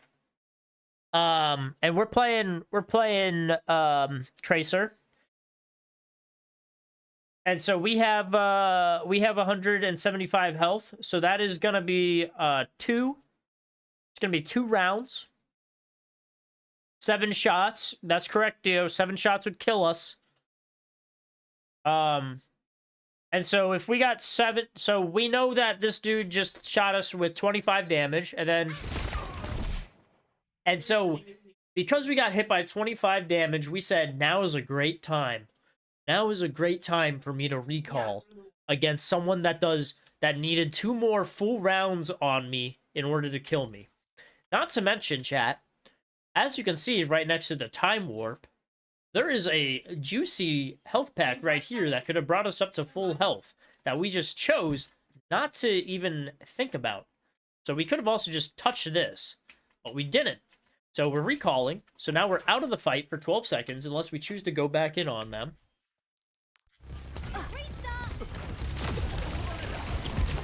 There is no way this BAP, just like you, said, oh, I better not die. I'm going to throw an immortality field down right here. And now you're like, oh, I'm getting out of here. So we don't blink around the whole enemy team going this way to avoid high traffic. No, we said we're going to blink through the whole team, use all of our blinks, and hopefully our team's going to save us here.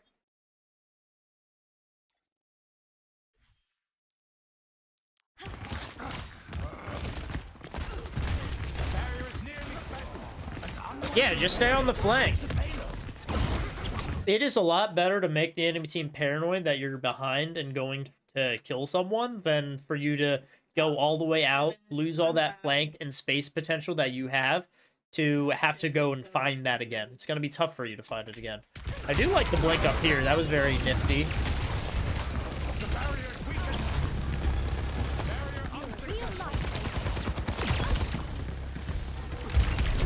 Yeah, like, you're fighting these people on the front lines. If you're behind them, you're going to have a lot better of a time, which, again, we could have flanked all the way around here.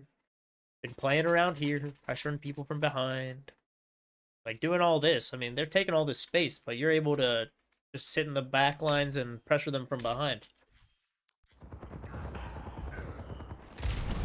The payload has reached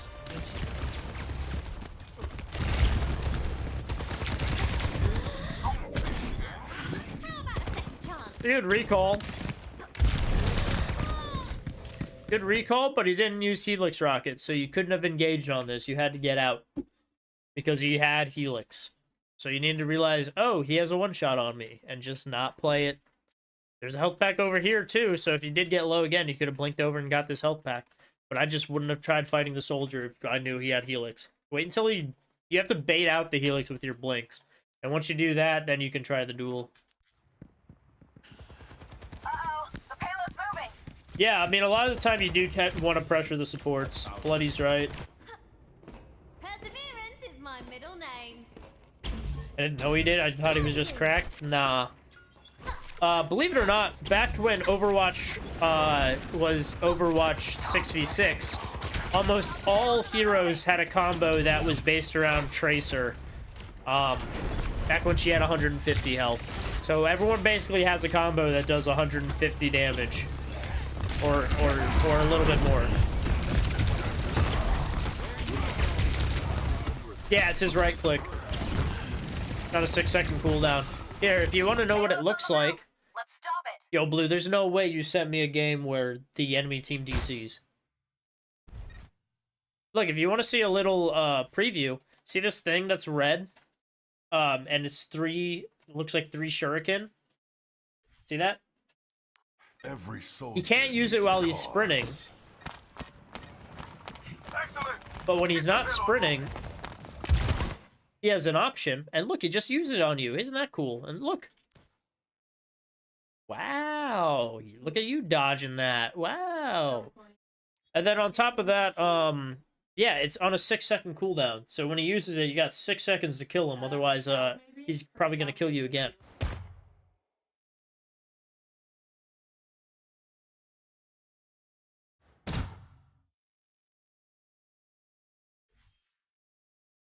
Like a bad pad damage instead of heal. Yeah.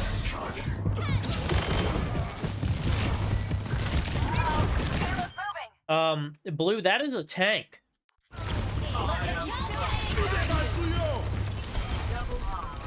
Like I thought you played Marvel Rivals. Is it like doesn't it make sense that in Marvel Rivals you attack the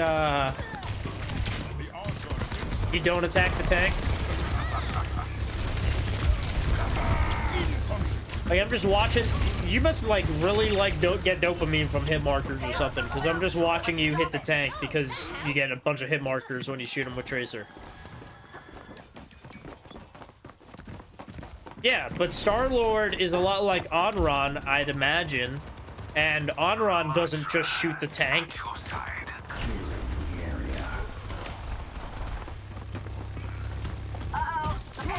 Yeah, I didn't think Star-Lord wanted tank.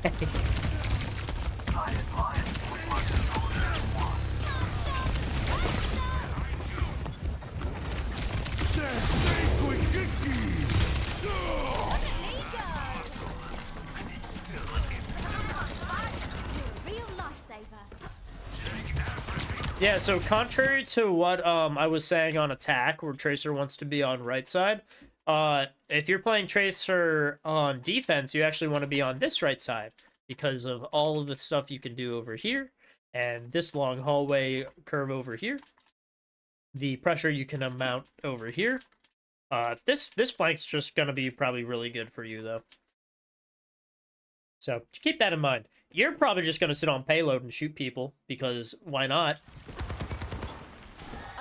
Oh, even better. Even better. Instead of waiting for them to come to me, I'm gonna go to them. Use my recall. This isn't bad. Okay. Yeah, in Overwatch, tanks actually give you less ult charge than shooting squishies. Because they know how easy it is for tanks to hit.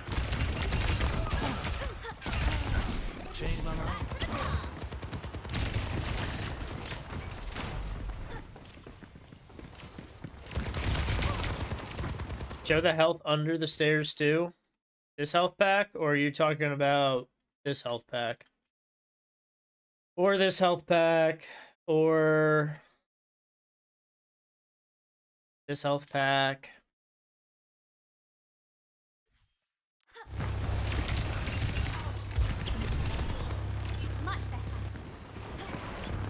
Most of the time, most of the time where there is a fight happening, there's probably a health pack. I mean, not here, because obviously, like, this is where the payload would be, so there's not gonna be a health pack here. Oh, look, we found it. Yummy, yummy. Oh, shoot, where'd they go? Oh, my goodness, where could they have possibly gone? Oh, my gosh. Oh, my goodness. My whole team's getting absolutely destroyed by a visor window, and where am I? What am I doing?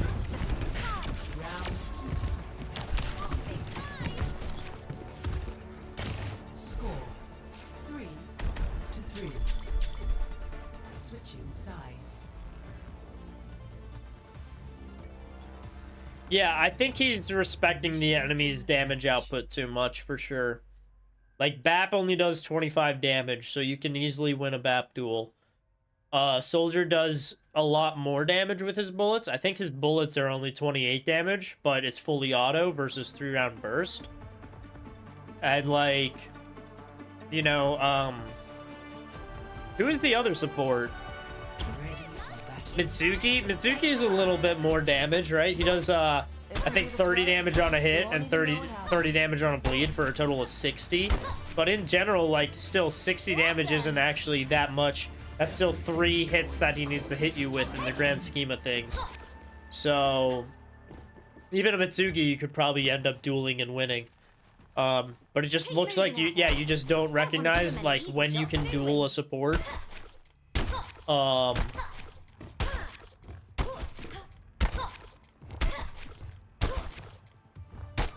Yeah, also Mitsuki has to hit the tracer, right? 4, 3. Oh, is it 35 for 76? Yeah, that makes sense. Alright, like, okay. That could have... Okay, so, look. Attackers in. First of all, don't go out main ever on Tracer. Main door is the worst door to go through on Tracer ever. Because, one, everyone knows main door, so you're going to have everyone and their brother standing here like Mitsuki just going, well, I'm just going to throw my abilities at main door, because when they walk out, they're going to get hit by whatever the heck's coming out. So instead, you as Tracer go, I'm going to go right side.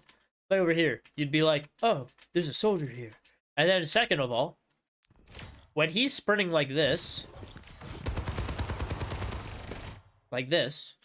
is when you go, bop, bop, bop, and you shoot him because he can't shoot while he's sprinting.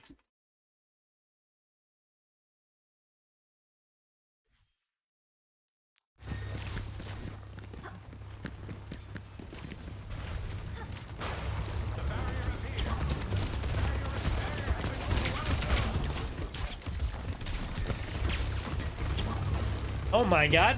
Oh my god. He's doing the flank, chat. Yeah. This guy should be dead. Bro, they don't even see you. 30 seconds.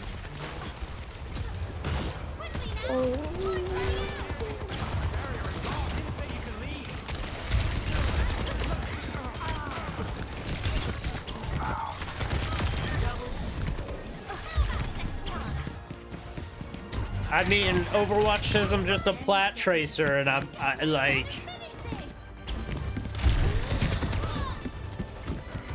So, I know we already talked about his one shot, but you see what happened there? You know why that happened? It's because that was the one shot. That right there, that was the one shot. You want to see it again? I'd love to see it again, actually. 10 seconds.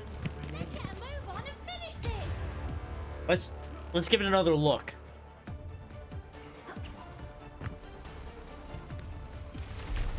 You see that? See that right there?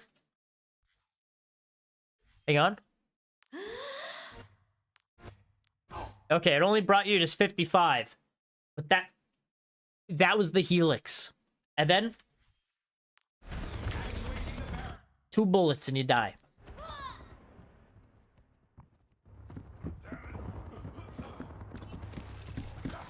Overtime.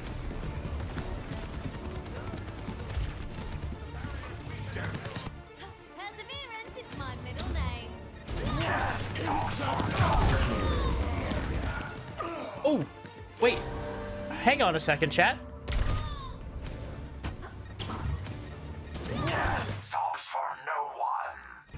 So this time we're not right next to him, right? Check this out. Check this out. See that? See that blue? See that right there? Here, we'll go back 3 seconds again. Stops for no one. Here. I am lustrous. You see this? See these blue missiles right here? That's 120 damage right there. You see how we lost 120 damage and we're at 17 health? Yeah. That's what you gotta watch out for on Soldier.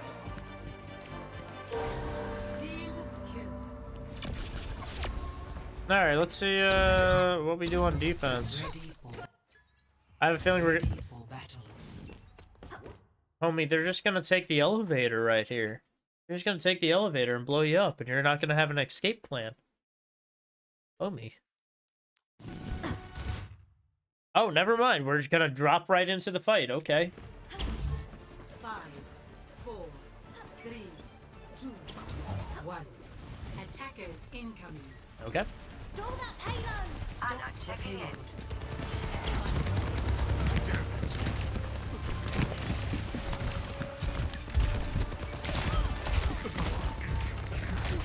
I need help. Blue, did you know that if you don't take damage, you will passively heal like Call of Duty?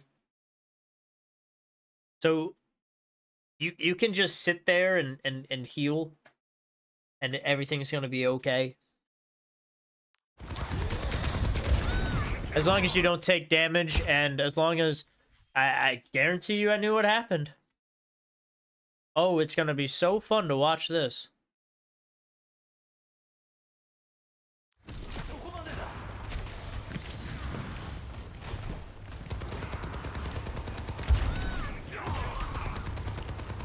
Poor guy. Team, stop the payload. Back we go. Yeah. I'm pretty sure we know the soldier. Yeah, I bet. All right, Dio, let's see it. No clue how to win this game. Is trying to win fights, but I feel like I can do anything against their Roadhog who was destroying us. Well, if you're playing damage, you probably just need to not focus the Roadhog. Ready for battle.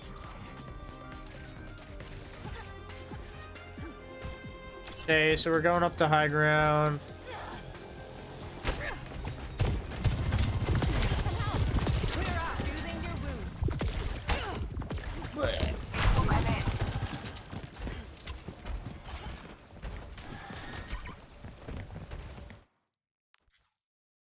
Feel free to... You can probably end up making this slide, Dio. I'm not actually sure if you can or not. But you might be able to get over here as Sojourn.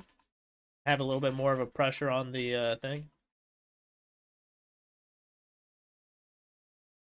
Do I know if charge works like alt? Or is it same for tank and others? If charge...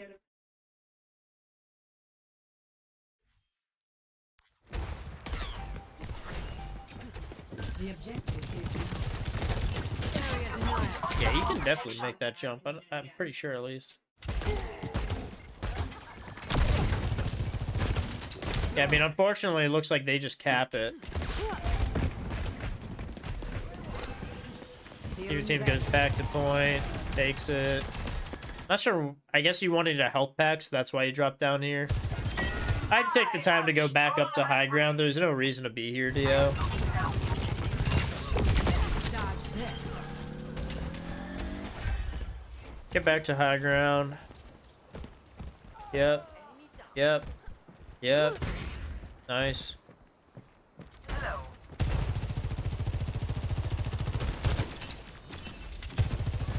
Breaking them down. Stay down. If your team's going to press up here, Dio, instead of you being so far back here where you're an outlier, you should probably play up here until you feel unsafe. And once you feel unsafe, navigate yourself back up to here. But you probably are going to be more impactful to this fight in general if you're going to play up here. Because then you can pressure out, you know, the Wu Yang and the Moira. And then once, again, it starts going south is when you can back up. Back here just makes it so that your team's basically fighting without you, so it's a 4v5.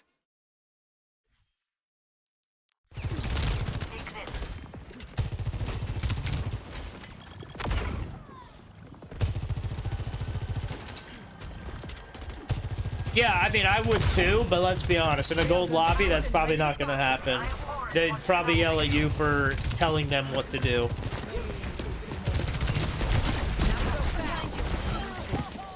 Nice.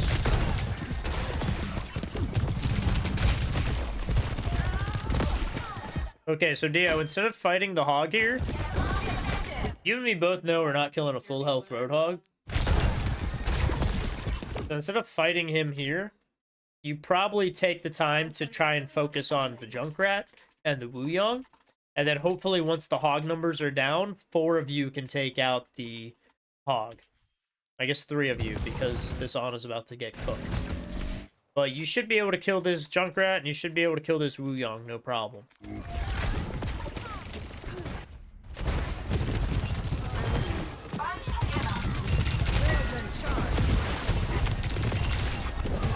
Yeah, he's just not gonna die because the Wu Yang didn't die. Railgun still at full power. Nothing a quick repair on this. They're attacking me. I'm on fire. Clear out. Railgun powered and heading to fire. Not bad at all. I'm on fire. Dio, if you're just gonna sit there and shoot a hog, you're part of the problem. There's 5 people on the enemy team, and you're going for the one that is the most unkillable. Ground running.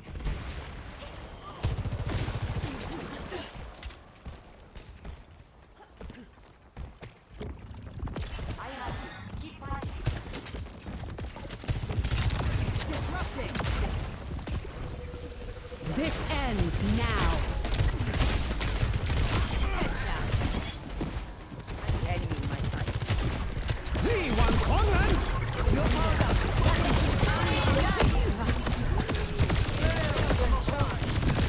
If you go up to high ground, it's a lot harder for you to get hit by Wu Yang ult, since he can't really get to high ground as nicely. Nice, and look, as soon as we killed everyone and got the Roadhog last, we ended up getting the team fight win.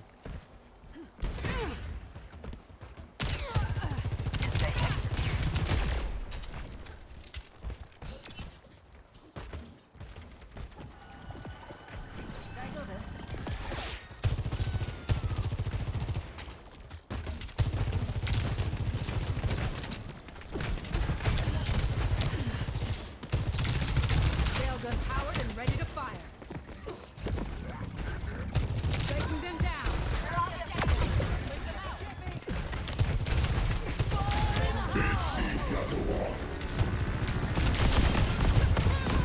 Good Riptire kill.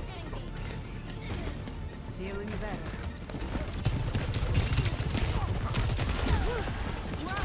Yeah, I mean, even there, you got way too focused and scared about the hog. You're not looking at any of the other people that are squishy and basically asking to get blown up.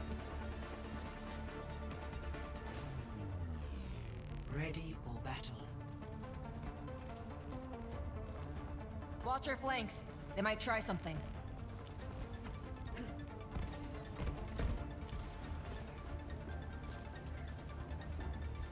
More to do, more to learn. Advancing upward. Focusing 5, 4, 3, 2, 1. Round 2. Capture objective. Kokoyo, getting sloppy. Shape up.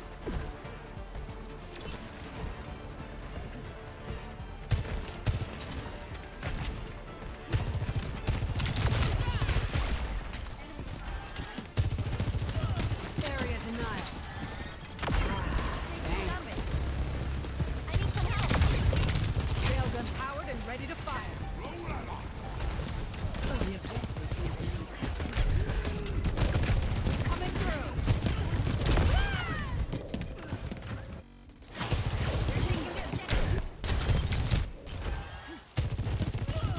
Area denial. I'm gonna use the better grenade. Not sure why we necessarily fly straight into a hog here. If you know that they're coming on this right side flank, you probably need to be more cautious about this right side flank and be more aware of it versus just going straight over into the hog, I'd say. I'd probably try to play a little bit more over here, but keeping an eye on this flank. It looks like this Junkrat flanking is kind of like what ends up killing you mostly. The objective is now. Like, it gets right behind you and literally just blows you up.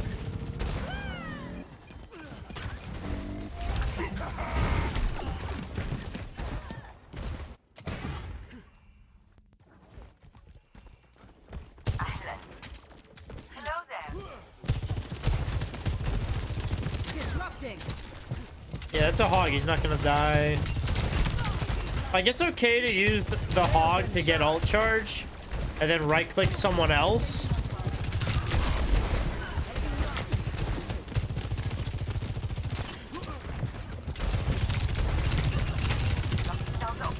But I like that you're not just dumping it into the hog. And you are looking for squishy targets to right-click. Railgun still at full power. Also, if you know that she's saying something about your railgun being at full power, it means you're holding your railgun too long. Railgun still at full power. Can you hear that? We need to attack the objective. Whatever is needed.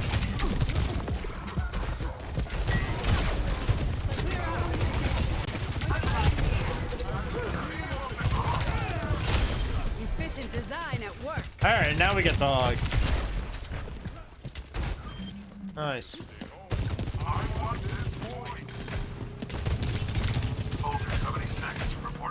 Yeah.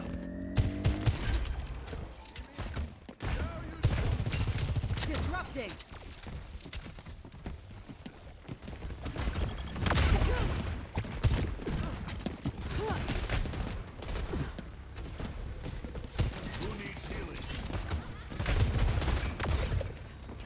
Also not really a fan of where we're at right now. If we're pushing so far up here, you could at some point make a high-risk play and play over on this end to really apply heavy pressure here to people. My guess is the hog won't know how to parkour up these rocks to get to you. Or, yeah, I guess it'd be this way. I mean, I don't even know if tanks can parkour up here, but you can certainly get up here and start pressuring them up here. But yeah, I mean, I think you're playing a little bit too much of a passive angle here.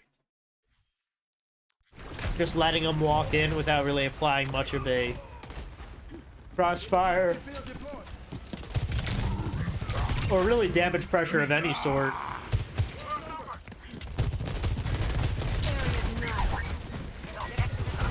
Railgun charge.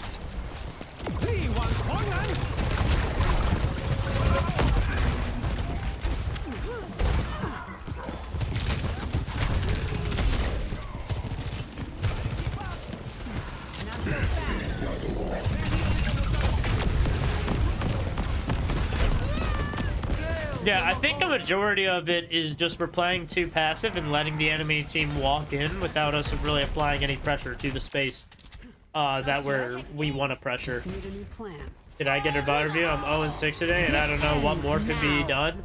Honestly, it's like midnight, and I think I got one more to look at, so I'd rather not do a VOD review, but I can give you a VOD review next week. I do this every Monday.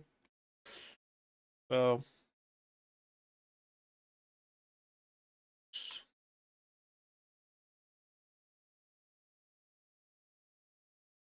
join my Discord. I have a VOD review channel. You feel free to drop a replay code in there. Much obliged. To join the Discord, type !Discord. It will give you a link. Let me know if this works. Alright, Bloody, let's see what we got. Bloody, I forget, what's the rank? It's been like a year, so you can't expect me to know. Name is Gucci444. So I know our name. You said our name is Gucci444, but just to clarify, there's no one named Gucci444. We're in this together. All of us. 2, 1. Round 1. Capture the objective. Ash.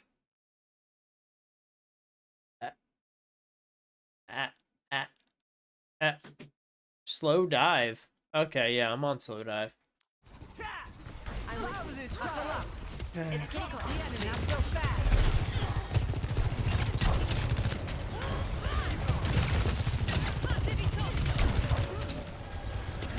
Shield empowered and ready to fire. Bloody, are you the Sojourn that played on Junkertown that I did a VOD review, or is this someone else?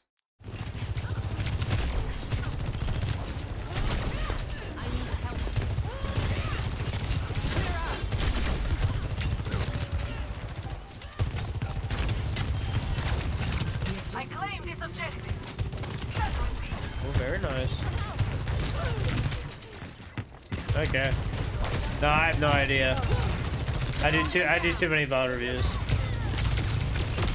Very nice. Better than that. Nothing a quick repair won't fix.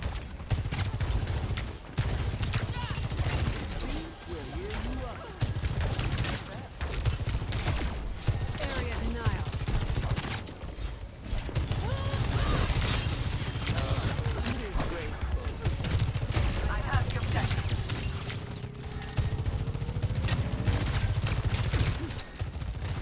A solid upgrade.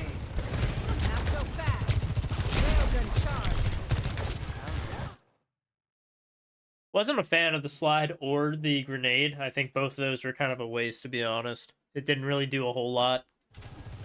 I would have much rather liked it if we somehow pressured the Zarya and then you literally just walked up and you just shot a grenade here.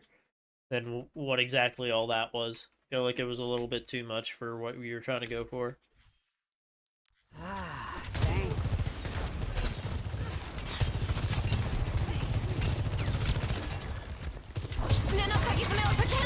This ends now. I do like the ultimate to counter the Kitsune. I do like that Lucio boot. Let's get back to basics.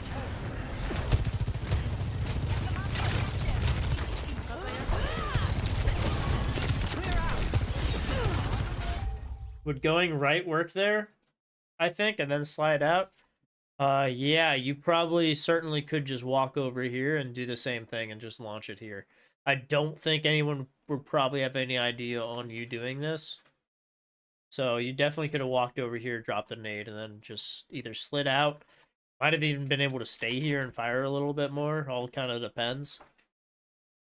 If I was to guess on what exactly the best use of your nade would be, because it does so much damage, I would say you probably want to hit as many people as you can with it just to build yourself some ult charge so you have more ult charge value to give right clicks to.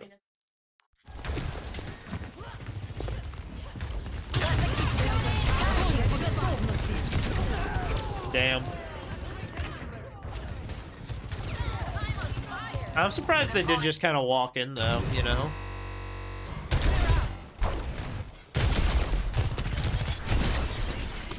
Yeah, zoning's good. Let's get back to basics. Okay, I see what happened. So I don't like your pathing here. You see how you path back to bridge? Instead, try to stay here. Because this is going to give you more of a cross angle versus this. This just gives you kind of main angle. This gives you a cross angle, and it allows you the opportunity to provide some high risk peak value on this area. You're kind of going back to this area, which is a little bit too neutral and flat. I forget what rank this is, though. What rank? But yeah, going back to here, I guess diamond, I guess. It's just gonna put you too defensive. And then over here, yeah, you just have a little bit more value and more potential to provide some kind of aggressive angle. Because yeah, you kind of back up here. And I think playing again over here might have just provided a little bit more pressure in general, because you just have no sight lines on anybody from where you're at over there. It's Face It, level 8 through 9. I'm unfamiliar.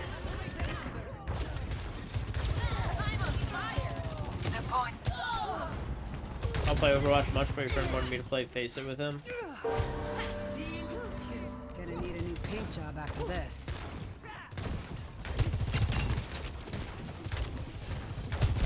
Dodge this.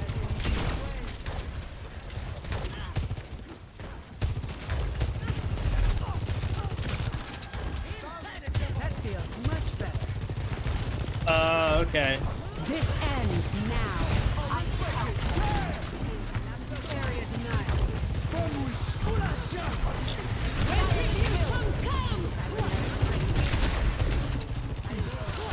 I'm on fire.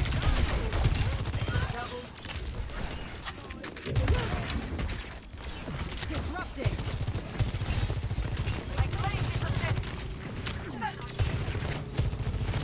Railgun powered and ready to fire.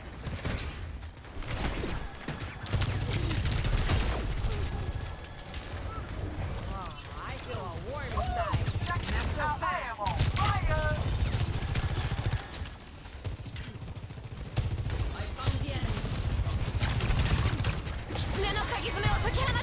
Big boots. Area denial. Yeah, I mean, if this is GM, like I said, I like the outcome of the VOD is going to be minor changes, similar to that small positioning thing that we kind of saw.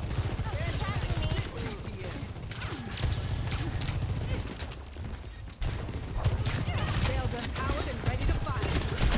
This ends now.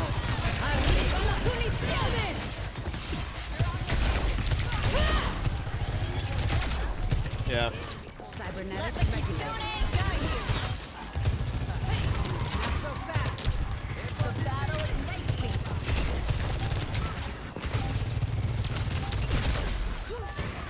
This is a leg up. Area denial. Yeah, I think a lot of it is because you keep on going on this, like, angle here. I'm not sure why you went... And this is, like, something that just was in your subconscious, but, like, you were playing here, and I felt like your pressure here on this choke was really good because your whole team was on the right side and you were on the left. So really good off-angle pressure. And then somehow we went from having all of this off-angle pressure to then moving to our whole team being on this side. And so now there's no off-angle pressure here because it's all, you know, like, we gave it all up. But, like, if you stayed over here, you'd still have that strong pressure from multiple sources. It's not like you're in any kind of danger, so I don't know. It's just...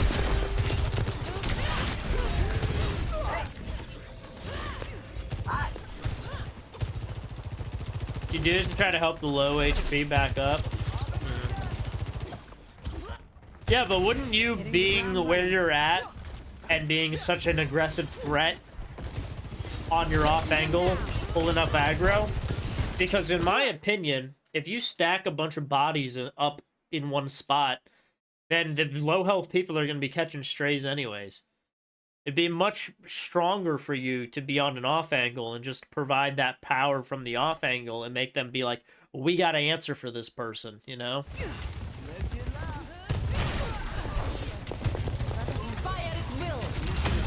Yeah, very nice.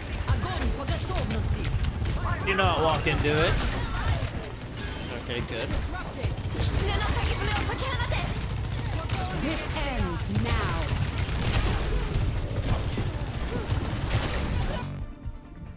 And you weren't gonna win that, but touching would have been good. Dodge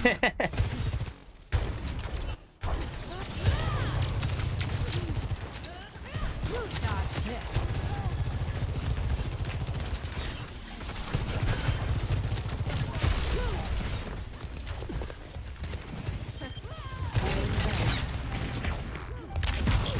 The objective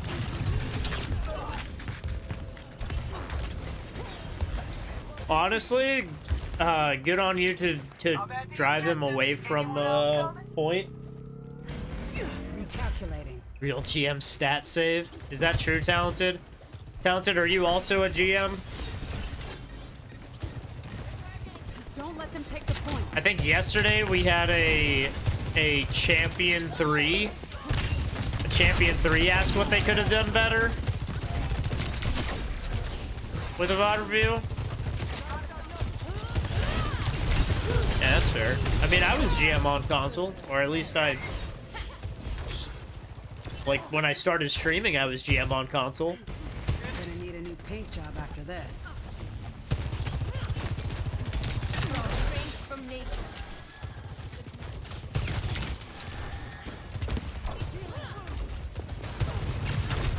Disrupting.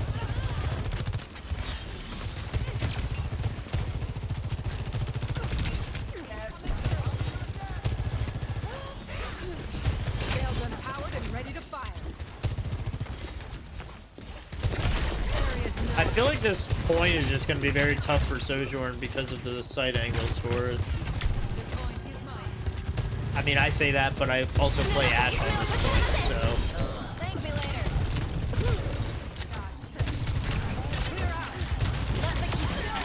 Nice. Very good ultimate, or grenade rather, not ultimate.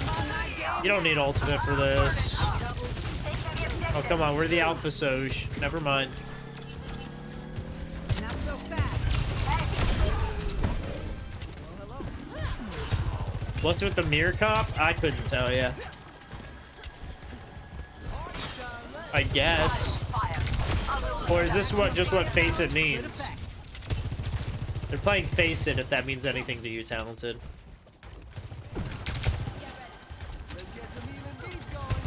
Yeah.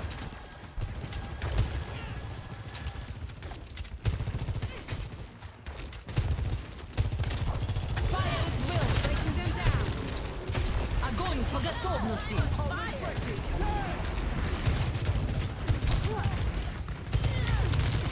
Am I playing this sped up?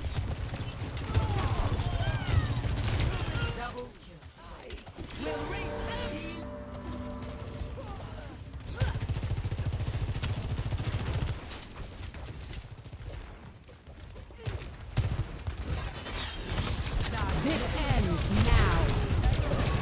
This ends now.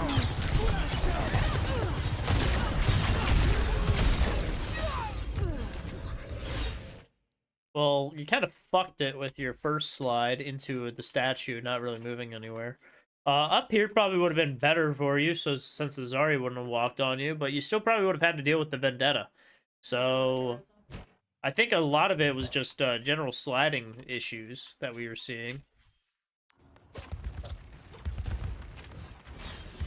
This ends now. Yeah, sliding into there wasn't necessarily great. This ends now. Honestly, yeah, sliding over here would have gotten you away from the Vendetta than over here, so... Oof. Rough. Literally just where you chose to go with slides.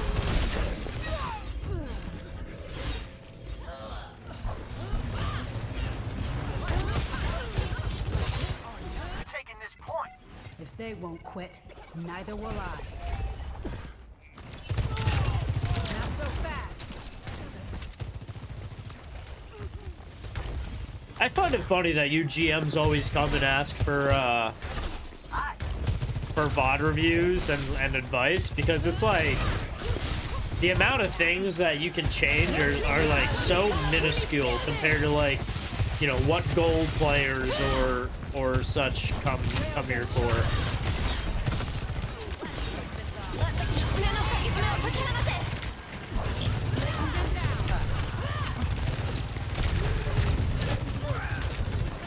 Yeah, you need to slide out. Honestly, I wasn't very happy with where exactly you were. I do feel like up here needed to be used for some amount of pressure, versus what you were doing. But yeah, I feel like there's just so much stuff happening there, and it just really wasn't good for you to be in the bulk of it all. I feel like you needed to at some point get up here and provide this pressure on having an off angle.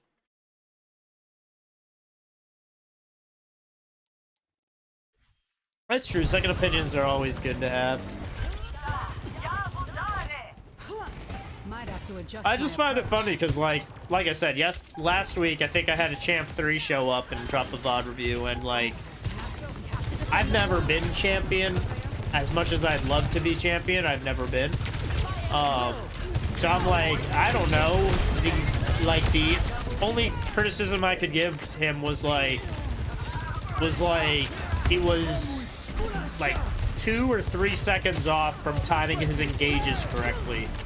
And I was like, that might be the reason that you lost these, but I wouldn't know.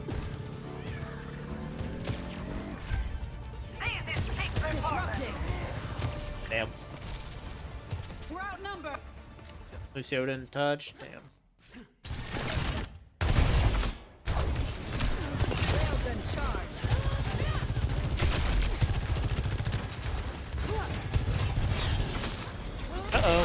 Uh-oh. Yeah, get her away from you.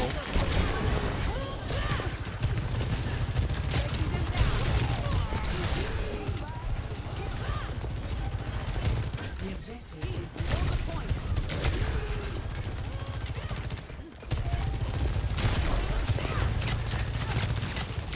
Hello. Disrupting.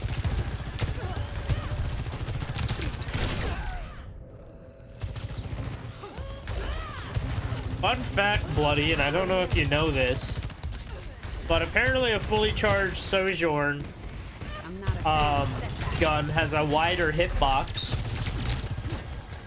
so you can actually aim at the neckline instead of the head and hit the head because of the wider hitbox.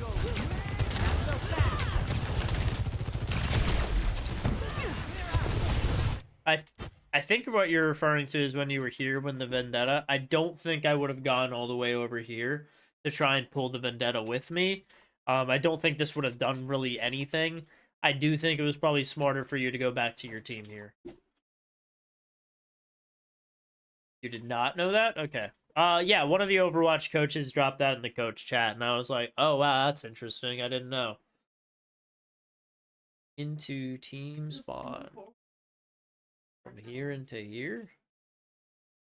I still don't know if this would necessarily do anything. I think it would just isolate you so much that they would just collapse on you. I think sliding back to the team is probably the better idea.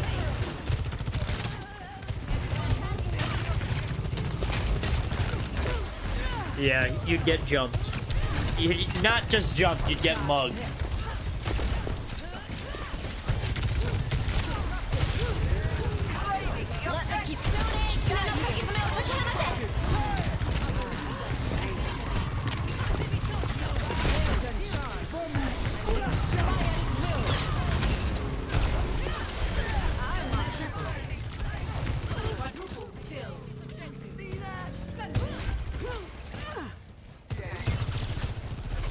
Area denial. Probably better just to save the grenade for when the team pushes in. Like, oh, I don't know, now would be a good time to use a grenade. There we go.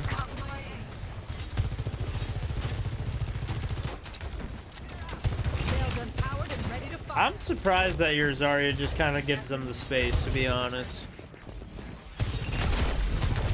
But maybe they know something I don't. This ends now.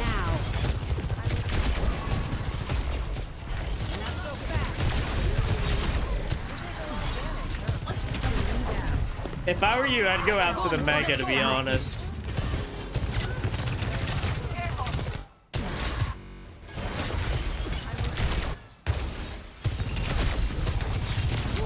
After seeing her here, I would immediately take the time to get yourself back over here.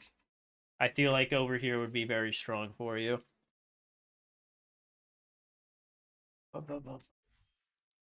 This ends now. Not so fast.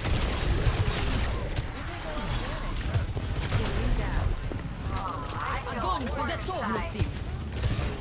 Because, yeah, I mean, you're just in a position where you just have restricted sight lines because of how much is going on you. We're the Alpha Sojourn, Chad. Railgun charge. That feels much better.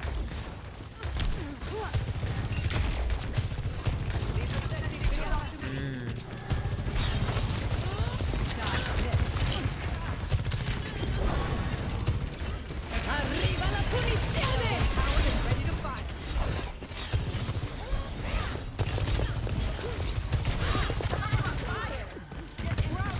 Well, if you're told to play anti-right, I'll tell you what. You're not doing a great job with it.